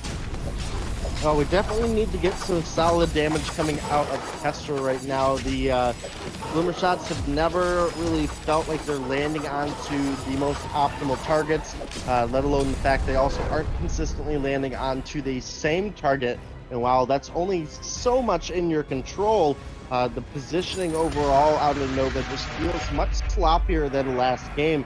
The Troll has really been almost the sole hyper carry for that team. FPG down here in the bot lane on Blackfeather. He does have the Poison Shift, Breaking Point, and Metal Jacket complete, as well as an Aegis. But now Blackclaw marching into the base of Nova. Yeah, marching into the base of Nova, taking down this tier 3 turret here. It's the last turret in the mid lane. And Black Claw is just so healthy, but we have a 5v5 situation here. Winner 1337, again, not connecting with those Stormforged Spears. A missed opportunity by him. And Eco and the rest of his team are going down pretty low, but Finesse Gods doing what they needed to do and backing off, taking out that last tier 3 turret there in the mid lane. That's what they needed to do, Denominate, and now we have everybody just resetting, and we have Nova Esports trying to find some blood. Yeah, definitely gonna have to be looking for it, as right now it is Finesse Gods taking themselves another Ghost Wing buff here. 21 and a half minutes, almost 22 minutes into the game, and that one's gonna go over to them uncontested. Fortress has now picked up a metal jacket and going to try to sustain on that front line a little bit better, but more importantly, try to prevent PvP Warrior from building up stacks on this box.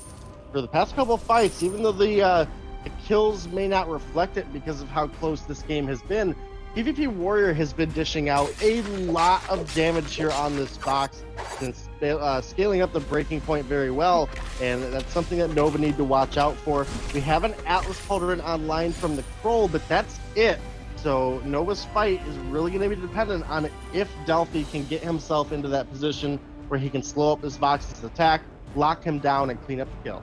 You know, it's an interesting situation that Quetzal is in right now, because he is the sole hyper carry as a jungler too, which is not necessarily the case. You know, usually we have the CP carries or the lane carries rather, dishing out more damage. But here we go for a team fight. Looks like everybody's collapsing on the Truth. He's going pretty low, and he gets finished off very, very easily. And Quetzal is down for the count as well. Hero Puddle throwing out some of that one-shot, one-kill, but to no avail. He's not able to connect with anybody, but we do have Invulnerable actually taken down himself. Benediction comes in on the Hero Puddle. They're diving under turret here. They want that ace. They're going in after him, but they get stunned up by the active camo trap. Oh man, where are they going to be able to take out this armory? Looks like they will. And now this Vein Crystal has about 1/3 of its shields remaining. Could this be the game right here? Finished by Finesse Gods. The timers are too high to dominate. This is it. Finesse Gods are taking this to a game 3. Well done by them.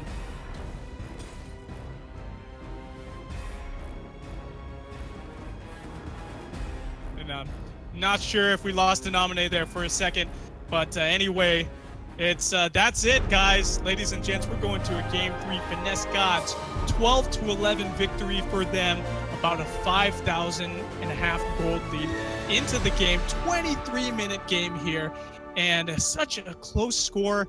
But overall, we just had the Finesse Gods continue the aggression, continue to do what they needed to do in this game. Vainglory is take objectives over and over and over again.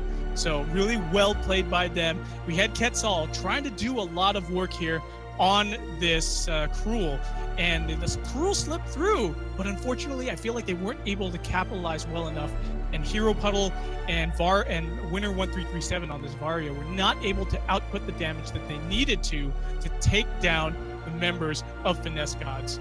Well played by them. Any thoughts, Denominate or Dragonborn?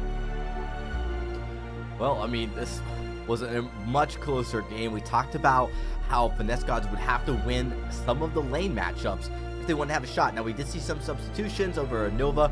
Starting all over did get subbed out, and so the matchups were a little bit different. But, you know, Invulnerable in the mid lane, that Idris did a great job. You saw him, he won his lane matchup. It was almost impossible for Nova to really focus on mid. They were doing fairly well top bottom, but then it just started to push farther and farther in favor of Finesse Gods. Finesse Gods really did have the gold lead for the majority of that game. It was like within 1,000 at like the 10-minute mark, but it kept growing. You didn't see Nova like chip away at it. So that was definitely a problem for sure, that Nova needs to kind of make sure that they don't give up some of those matchups. Like, they focus, making sure they get the rotations to the bottom or to top so they can take care of it. But yeah, that's, you know, unfortunate for Nova, but fortunately a first game 3 for us. Very excited. Very exciting indeed. Are we going to be jumping right into the next draft, or taking a little couple-minute break? We'll be jumping right into the next draft here in just a few seconds. So. All right. should be making sure. Not sure what Denomine is going through, if he's having some technical difficulties, but we'll go ahead and get that sorted away. Hopefully he can. We can get Denominate back in here in seconds. Got it. All right. Well, you know what? We'll take a quick break, but when we come back, we'll get into the third and final game of this series. So don't go anywhere, folks. We'll be right back after this.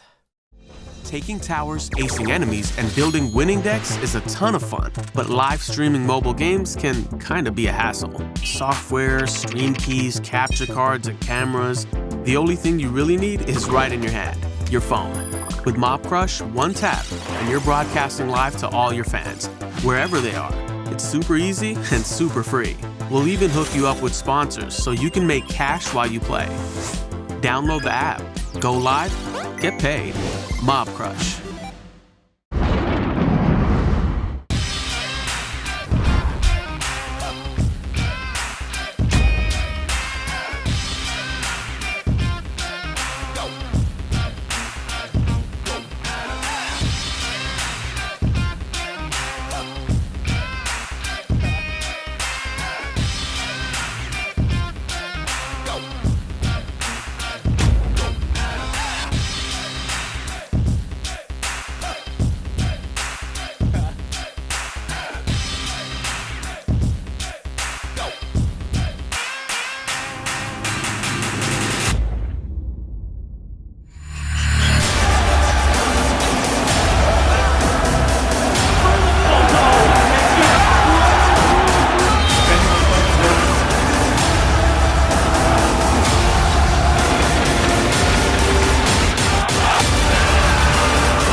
Welcome back, everybody. We are here live at the VIS desk, ready for our third and final game of the night.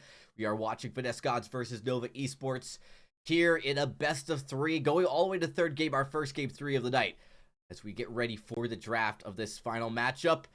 Denamine, I hope you got your mic fixed yet. If not, Sean Estino and I will be jumping into the draft here in just a few seconds.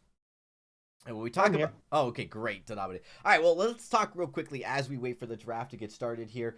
Matchups we talked a lot about after game 1. A huge deal, because you saw as soon as Finesse Gods were able to win one of the lanes, like just continuously not have too much pressure, and it was the mid lane. It was that lane that's so important. They didn't do a good job matching up into the game 1 and game 2. Instead, they cleared really quickly. Idris is a very fast lane clear. And that was exactly the strategy you were talking about, Denamine, where they clear the mid lane fast. It opens up all of their rotations from mid. Yeah, I absolutely agree with you. I think Finesse Gods did a much better job with their rotations in that game. Just the positions that they put the heroes in just made all that much more sense. So we'll have to see if they do go the same route here for game 3. Does look like we have Starting All Over coming back in exchange for Hero Puddle. So it looks like Starboy will be sitting this one out, and we'll have to see if Starting All Over is that key that Nova needs here to take down the Finesse Gods. All right, well, let's jump right in and find out. The draft begins. It is tied 1 game apiece. We're going to game number 3. First ban, it will be Nova Esports. To make a splash here, we've seen, Quetzal finally getting on that Cruel pick, and we talked about how Cruel's been banned a lot here in the draft, in the games, and no doubt a very strong pick. But there were a lot of counters that game, like the Grace, that really just stopped the Cruel from being nearly as effective. His engagement is not as strong. So as we get into this game, as we get into this draft, Sean and Denamine, well, take it away. Let's see what we got. Well, Fortress and Samuel taking off here early, Sean. We've obviously seen Samuels with some pretty devastating performances here today. The Fortress been a little bit hit or miss for me, but it is going to be the side of believe that should be the side of Nova taking that one off the board, not wanting to deal with it. And they pick up a Baptiste for their first pick. They do pick up the Baptiste. We've seen a lot of success with Baptiste tonight. weapon-powered Baptiste especially, he's able to really take advantage of his heroic perk and just sustain up so well with those reaps. And we do see Finesse Gods actually going the other route now, picking up that Cruel, and maybe they'll be able to find some success with it in this game. Yeah, it does look to be what they're going for, and they pick themselves up a Kestrel as well. Kestrel not faring too well in that last game. I do think I was a little bit iffy on the tension bow start for the Kestrel.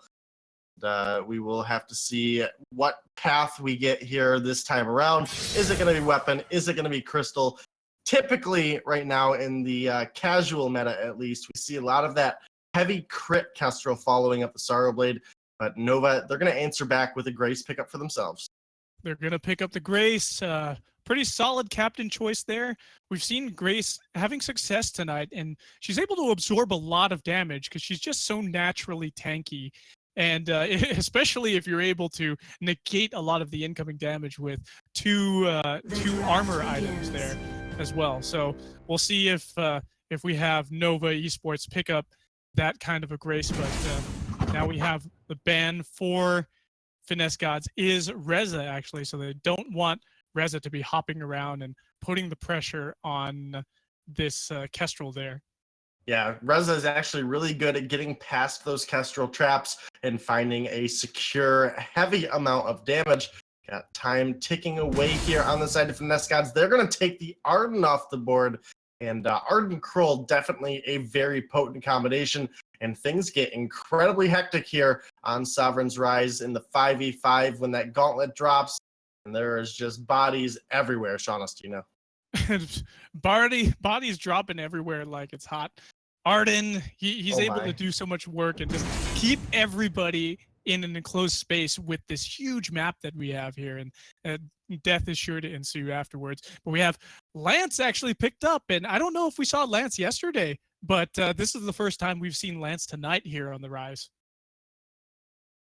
Yeah, absolutely. Lance, definitely a little bit flexible whether he can go the weapon route or the captain route. I'm going to say paired with the Krull, probably best to go into the captain route. Kind of an iffy weapon carry as the game gets later on. It's all depending on landing those impales. If you do miss it, then you are losing out on a lot of damage. But the side of Nova, they're going to go ahead and pick themselves up the Gwen, and I would honestly expect to see a Vox come out. Starting all over back here in the lineup, Vox, definitely his best hero. There it is, boom. Boom, shakalaka. Well, the Gwen and Vox are definitely going to be very strong. I would expect, we could potentially see we could potentially see both of them going weapon power. I think that may be the best thing here. Going back to the Lance, actually, yeah, I don't think he's going to be going weapon power. He did receive a nerf on his weapon power path. We want SEMC gods wanted to keep him as a captain, not a carry. So they definitely took that away from good old Lance. But we have a Idris picked up by Finesse Gods. So we'll see if they can bring the same kind of the success that we saw them last game with that CP Idris, because it was very potent in those team fights there. And Taka is actually banned away by Nova Esports, so they don't want anybody in Viz to be jumping onto Gwen or Vox there. Definitely wanting to be keeping starting all over alive. We'll have to see if they're able to do so. Krull can be a very scary hero, especially when you pair him with a lot of lockdown. And while we do only have the Lance, it is still a Lance. You have that root, you have the Githian wall, can potentially stun up multiple enemies at a time. So I feel like those two synergize quite well together, as we now have a Rona taken off the table by the Finesse Gods.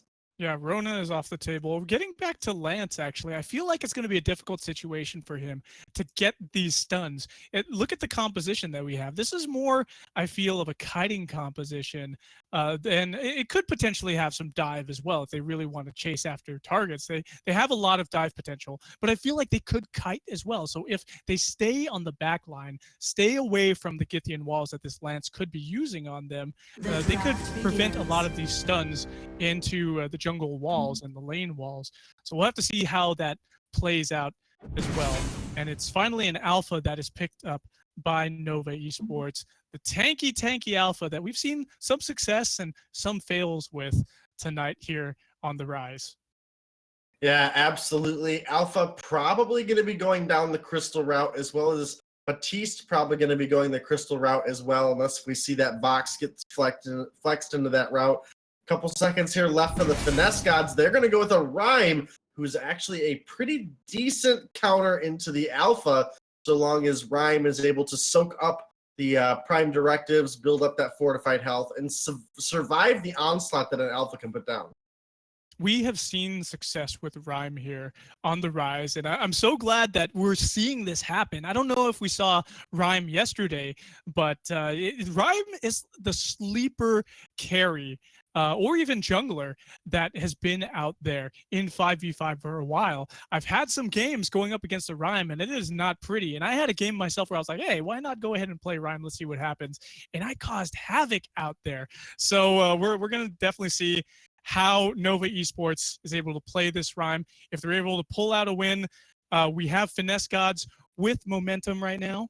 We have both teams with their potentially, going into this. It could go either way, but we'll definitely see what happens and who pulls out the win here, Denominate. Dragonborn, anything to add before we get into the game?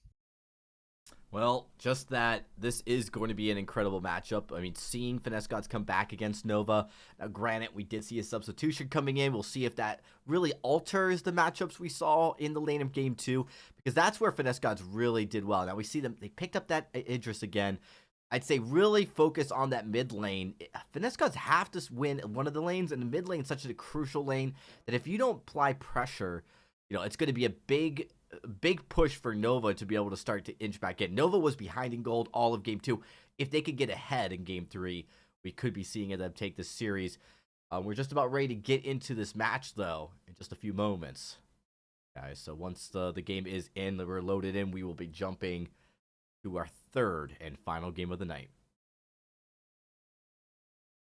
All right.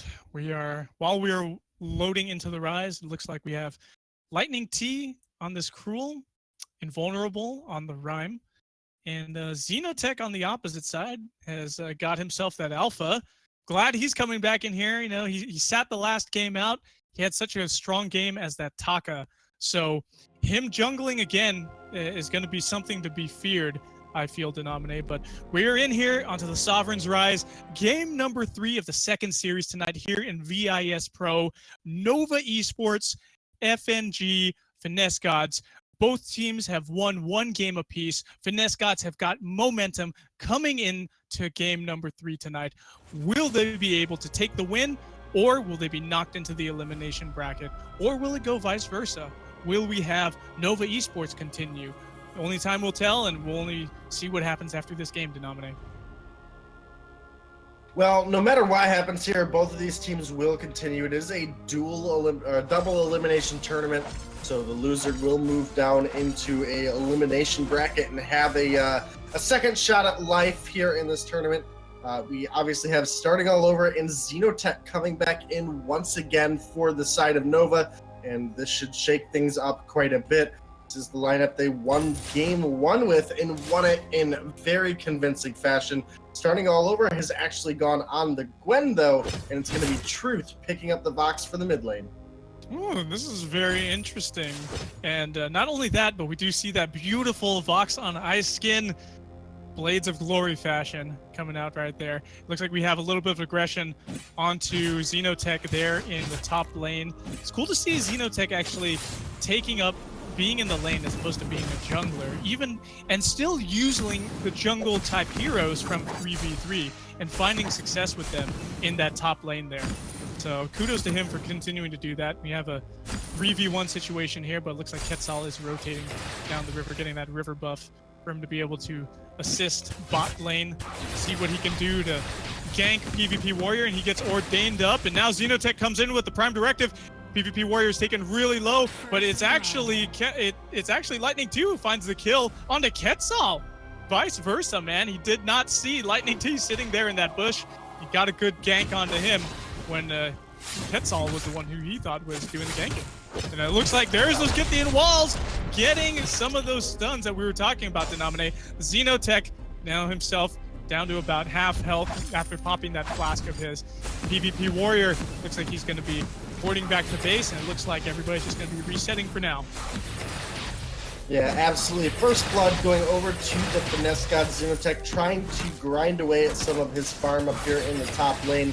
Should be able to secure it pretty easily. Uh-oh, winner 1337 taken out in mid lane, destroyed by Fred the Banana Man on this CP Kestrel here. Woo, really well played by them, and it was a good 3v1 situation. Taking advantage and taking it to Nova Esports. FNG up 2-0 right now, but it looks like Lightning T is getting a bit of a steal there, taking out that healer camp, stealing that away from Xenotech, and he's just gonna have to back off into his own jungle and help PvP Warrior put some lane pressure over there. And so far, Denominate, we see FNG putting a lot of pressure, getting 2 kills pretty early, despite there only being about a 300 gold lead. What do we expect to happen next? Well, it's going to take, again, this is 5v5 because of the map size. A lot of heroes do take a little bit more time to scale up their most dangerous points. The Vox getting to the point here in the mid lane, going the crystal route, he will be able to clean up the wave fairly quickly, and that's where you're going to start to see the Vox being able to make some very aggressive rotations, either up or down, depending on what lane needs it, or what lane is the best suited to push for an objective. So we'll have to keep an eye out for the rotations coming out of Truth here on the Vox. Alpha is going down the crystal route for the lane, and while I did complain about it earlier for the mid lane, in the top you don't have as much prevalence on your rotations, but here we go, a lot of damage on Xeno. Yeah, Xenotech is forced back there on this Alpha. Lightning T and PvP Warrior doing the work on him. Eco was able to frontline some of the damage, but Xenotech able to sustain himself as well. He's still got that extra bar of his Infinite Reboot available, so even if he was knocked down, he would be able to get back up. And it looks like we're going to have teams reset for the moment, but there's a bit of aggression here in the jungle. Quetzal doing the work, stealing away that Treant. Ordain locks down Invulnerable, but his fortified health is able to keep him healthy and alive. He's getting chunked down pretty well, though, by starting all over, and it looks like the Invulnerable is just a little bit too hefty for starting all over and Quetzal to take out at the moment. Yeah, it does appear to be the case. 2 kills on the board, though, for the Finesse Gods already. Cole has completed that tension bow. Kestrel obviously going down the crystal route this time around. We're going to have to watch out for those very potent active camos up in the top lane. Lightning T hanging out, was looking for the gank potential, unable to find what he was looking for, though, and is now going to rotate over to the shop. 5 minutes in, jungle camp has spawned, and he has picked himself up a little bit of health and shield. So working on the sustainability out of that Crow. Ooh, 3v1 situation here. Quetzal ordains Lightning T down, but will he be able to get out of there? And we have PvP Warrior throwing down that Chakram, getting some chip damage on the Xenotech. He comes in, gets some turret shots to the face, but he's tanky enough as that Alpha. And 2Gs comes in, a surprise attack with that Gythian wall. It's able to root up Eco. Quetzal trying to help out, staying in that top lane, but it's a 3v2 situation here. And it looks like teams are just going to go ahead and rotate down to the shop. And a 4v3 situation could break out here at the moment. Sorrowblade picked up by Idris there. Yeah, Sorrowblade picked up by Idris, so obviously this is a weapon. Idris, geez. Gythian and Wall tries to save his life there, but he's going so low, throws out that fountain. PvP Warrior, he's not able to save his buddy, and it's a 1-2 now. Eco going down, the first kill for Nova Esports, and they finally got a little bit of momentum going their way, but they're still in a deficit as far as gold is concerned, Denominate. Yeah, you're absolutely right there, Sean. And, again, I'm excited to see what they can pull off here as Truth is finding some good damage onto Fred. Fred the Banana Man getting some damage onto him, but those glimmer shots are hitting 3 members of Nova Esports. And now we see the Idris PvP Warrior jumping in with his empowered attacks. Hell's Heart stuns up the Baptiste. Quetzal is taken down, man. But Lightning T waits in the bush, trying to get his perk. He's able to run around, waiting again for the Shadows Empower Me, causing havoc there, stealing away those jungle camps. And now Fred the Banana Man and the rest of his team, they know they have that wave pushed up pretty well, so they're going to go ahead and go down the river. Oh, and Eco takes a one-shot, one-kill to the face. Yeah, 4-1 right now for the Finesse Gods. Potentially looking for some turret push here. Up at the top lane. Fred the Banana Man gets taken out, bursted down by that Gwen, starting all over. And 2G's taken out as well. Looks like the tables are turning, but a good Valkyrie lands onto Nova Esports there. Invulnerable, his fortified health coming into play. He's backing off, but starting all over. He's under turret. Can he be able to take it out? No! Nope, Buckshot Bonanza not able to connect, man. And now we have, looks like the teams are going to reset, but potential gank here. Lightning T looking to come in, going after winner 1337. He's going down the river, but Lightning T is a little bit faster. He's catching up to him. 378 damage. Proc, Eco, woo, bursted down. And the Shroud Step and Shimmer Strike combination is able to take out winner 1337. It's a bloodbath out here. Triple kill coming out from PvP Warrior. What a mess, man. And he is doing the work. Lightning T, he's not done yet. Going after Xenotech. They're trying to hide under turret, trying to do something, man, but it's a 2v2 situation here down in the jungle. 2G's taking advantage of those Githian walls, stunning up Quetzal, and now we have 2G's trying, and he prevents the backboard. Another in-your-face moment from the 2G's. The second Impale is able to stop him, just delaying him that much longer for Ghostwing. The GW all belong to Finesse Gods. Yeah, Finesse Gods are playing out of their minds right now at this point. 2G's, the Lance play has been absolutely pristine, as you were just talking about a moment ago, holding the opposition off, back and off, keeping the aggression from the rest of the team onto that objective. They were able to get it. Now we got to see if they're able to do anything with this buff. Top lane pushed pretty heavily. Bottom lane has the defense it needs right now. But as we're getting into some of these spikes, we do have Shatterglass and Clockwork complete for the Crystal Kestrel. Poison Shift Sorrowblade for PvP Warrior here on the Idris. Metal Jacket first, and what looks to be either a Dragon's Eye or a Shatterglass coming through on the Rhyme here very soon on the Finesse Gods. Yeah, we need to have Invulnerable just get... Oh, another kill coming out from PvP Warrior. He is just godly out there, 5-0-2, but it doesn't matter if he's getting these kills if they're not able to defend the turrets. And it looks like we have Nova just taking advantage of this situation, taking down that turret, but it's not going to be worth it if they have some kills. Oh, and it looks like here we go with the Hell's Heart stunning up winner 1337. But we do see in the thick of things, this Cruel is just backing off. Too many mortal wounds on him. He's not able to heal up effectively. Fred the Banana Man missing a lot of glimmer shots. And the one shot, one kill connects, and it takes out Quetzal. 20-second respawn timer there. 3-10 right now. Finesse Gods taking it to Nova Esports. And PvP Warrior once again, another kill, 6-0-2, taking some turret shots. Ooh, a lot of damage there, 683, but he's able to maintain his life, and he's rotating up a little bit, throwing out the Chakram, which connects on the Eco, doing a bit of chip damage. And the Glimmer shots are raining down, causing death and destruction upon Xenotech and Eco, and another godly impale from 2G's. Distraction, anybody? They're able to take out that mid lane tier 2 turret, and we keep the momentum. We keep the aggression. Finesse Gods coming down. It's a block, a good block on the Invulnerable from that Aces High. It doesn't connect. And PvP Warriors come out and play. He did, but not without taking out the Baptiste. Quetzal doing what he could. And oh my goodness, it just wasn't enough, but PvP Warrior finally shut down after killing so many people, 7-1-2 there. And it looks like we have a bit of a disadvantage now, and the one-shot, one-kill does not connect. Lightning T, 2G's falling back, but they're getting aggressed on, and we finally see Kestrel, Fred the Banana Man, taken out.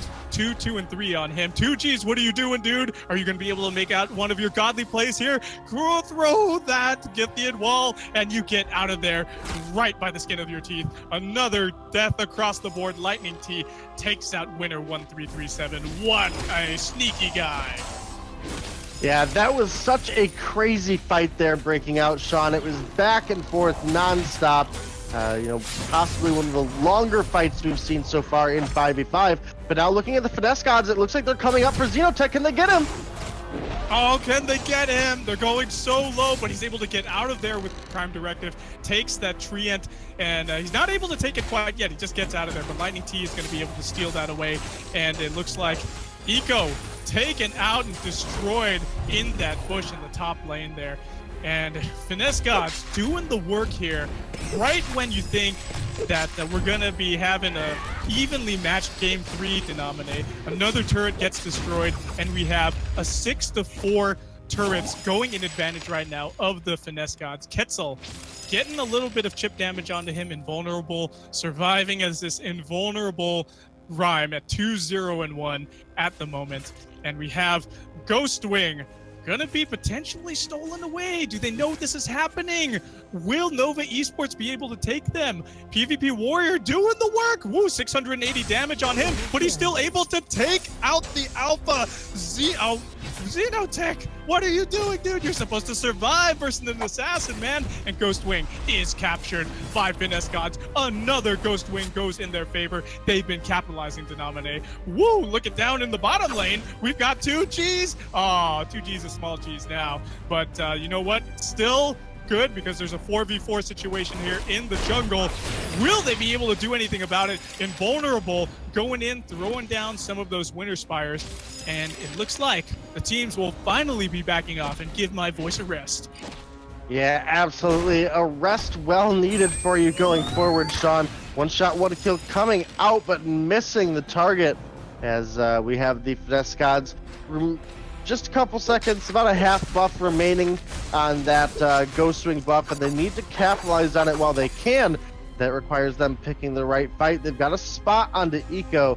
Looks like they're going to let him walk out, though. And so far, this has been an incredibly exciting game here to watch. The fights are swinging totally different than what I expected them to, as Finesse Gods are just absolutely bringing in the pain. Yeah, they're bringing the pain. PvP Warrior 10-1-2 right now. The majority of the kills for his team on him, and he's just doing so much work there.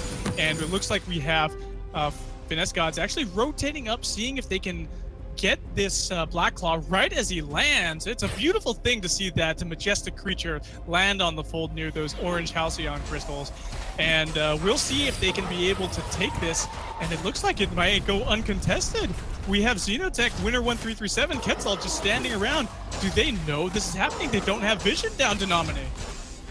Yeah, they definitely don't. This should be a free win going over to the side of the Finesse Gods, but if the side of Nova are able to pick up a steal here, they could definitely turn things back into their favor. Does not look like they're going to get over even remotely in time. And with two of the central turrets already destroyed by the side of Finesse Gods, that Black Claw is just marching towards an almost open base.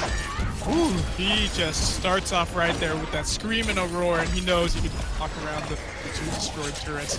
Black Claw is going to have himself a field day with that choke point turret before the armor read. But it looks like we got a fight down here in the jungle. Xenotech trying to do what he can. PvP Warrior making those godly plays like he has been, but he's going pretty low. Mortal wounds on him. Still able to take out Quetzal. He's going back. 2Gs. Doesn't get the impale. It gets blocked off. And we have a 2-versus-1 trade situation in favor of Nova Esports right now.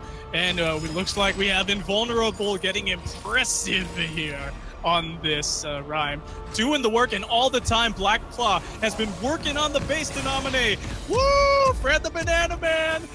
Doing the glimmer shots, but PvP Warrior KSing all over the place, and he still gets taken out by the Vein Crystal, though. Wow! And Black Claw is still so healthy. What's gonna happen here? Yeah, definitely been crazy fights back and forth. Black Claw is marching into the base. They should be able to stop this one up and live to fight another day, but definitely on their last limbs here. They've only got the one turret in the bottom lane. They've only got the one turret in the top lane, and their central lane is absolutely exposed. Kills are now 10-22, and while Nova were able to find a couple fights or a couple kills in that last fight, They are going to need to find some more convincing fight wins. Otherwise, on the next fight, it could just be the Finesse Gods pushing down the mid lane, pushing into the Vein Crystal, and taking their win in Game 3, moving on to the winner's bracket. That would be such an amazing underdog story to nominate, because we have the Finesse Gods, who definitely don't have... Ghostwing is actually captured by the Finesse Gods once again. This is the third capture they've had this game. But the Finesse Gods, I feel like it's a true underdog story coming to life right here versus a very stacked roster. When we do see this game finish, if we have the elimination bracket actually filled by Nova Esports, then they still have a chance to come back. They're just going to have to fight through those elimination brackets to nominate, and we'll definitely see what happens here. And who do you think needs to engage here to nominate? What's going to happen in the next team fight? Who's going to start it? Well, I definitely think the Finesse Gods have the advantage if they can pick the fight, but here goes Eco. Oh, man, the Aces High connects onto 2Gs. He's getting feared, he's getting stunned up, but he absorbs so much damage, he's so tacky. The Impaled misses, he's not able to stun anybody up. Xenotech doing what he can, he gets put down into the Infinite Reboot. There's no damage coming out from him, but we do see the Gwen starting all over, able to output some damage. The tables are turning, it's a 4 versus 3 situation now.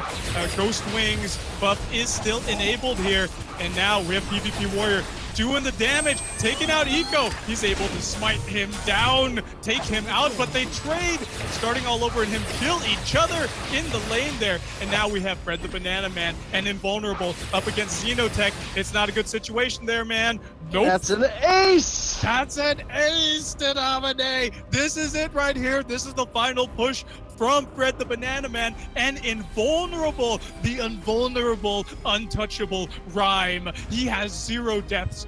3, 0, and 4. He was the sleeper this entire game, maintaining, sustaining, and now it's him and Fred the Banana Man going toe-to-toe with Quetzal, where it gets blocked. The active camo is blocked, and now we have Invulnerable, the focus of all the attacks. The crystal is just so low. Will they be able to take it out? 2Gs is going so low. Fred the Banana Man getting shot up by the Vein Crystal. Oh, it's 2Gs. 2Gs doesn't take it, but PvP Warrior, does he survive? The Vein Crystal is destroyed. And Finesse Gods, they take the game, they take the series, and they move on in the winner's bracket versus Nova.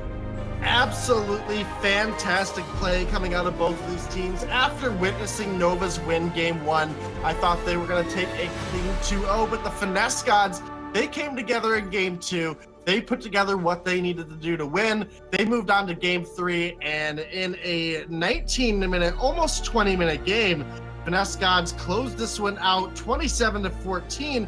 And PvP Warrior, what an amazing performance here on the Idris. 14-3-3, was able to get into that backline, get the executes that he needed early on onto Truth and starting all over. And from there, it was only a matter of time. Finesse Gods, in a race against the health bars, were able to finish off that Vein Crystal just in time. I think this was such an amazing game to nominate. I was screaming my head off the whole time. And PvP Warrior, remember in the last team fight before the Vein Crystal, he went down in mid lane. How did he get there so quick? Look at the builds. He's got teleport boots, man. He was able to teleport there with all of his friends fighting the minions that were there and just help to finish off the Vein Crystal. Just when we thought that they were going to go down and it was going to heal up, he was able to make the game-winning play. Kudos to him and the rest of Finesse Gods for playing such an amazing game. Let's throw it back over to the desk and throw it over to Dragonborn. Thank you guys so much. What a matchup. What a series, going crazy in favor of Finesse Gods here, especially this last game. Their gold lead they had was, much higher than we've seen in the previous 2 games. Even in the Nova win, this was by far the most dominant match Finesse Gods had in this series. Great job by them. Congratulations. They are moving on. Keep in mind, though, nobody's eliminated. Nova's still in this tournament as they move to the elimination bracket. But what a crazy elimination bracket this is going to be with Hammers, Nova, and, it's just going to be absolutely stacked. Let's actually take a quick look at the bracket right now as we take a jump to what we have in store for you guys tomorrow. So going in tomorrow, we're going to continue the winner's bracket. Tribe Gaming and Slimy Salamanders will be our first matchup, with Child's Plays and Finesse Gods rounding it out.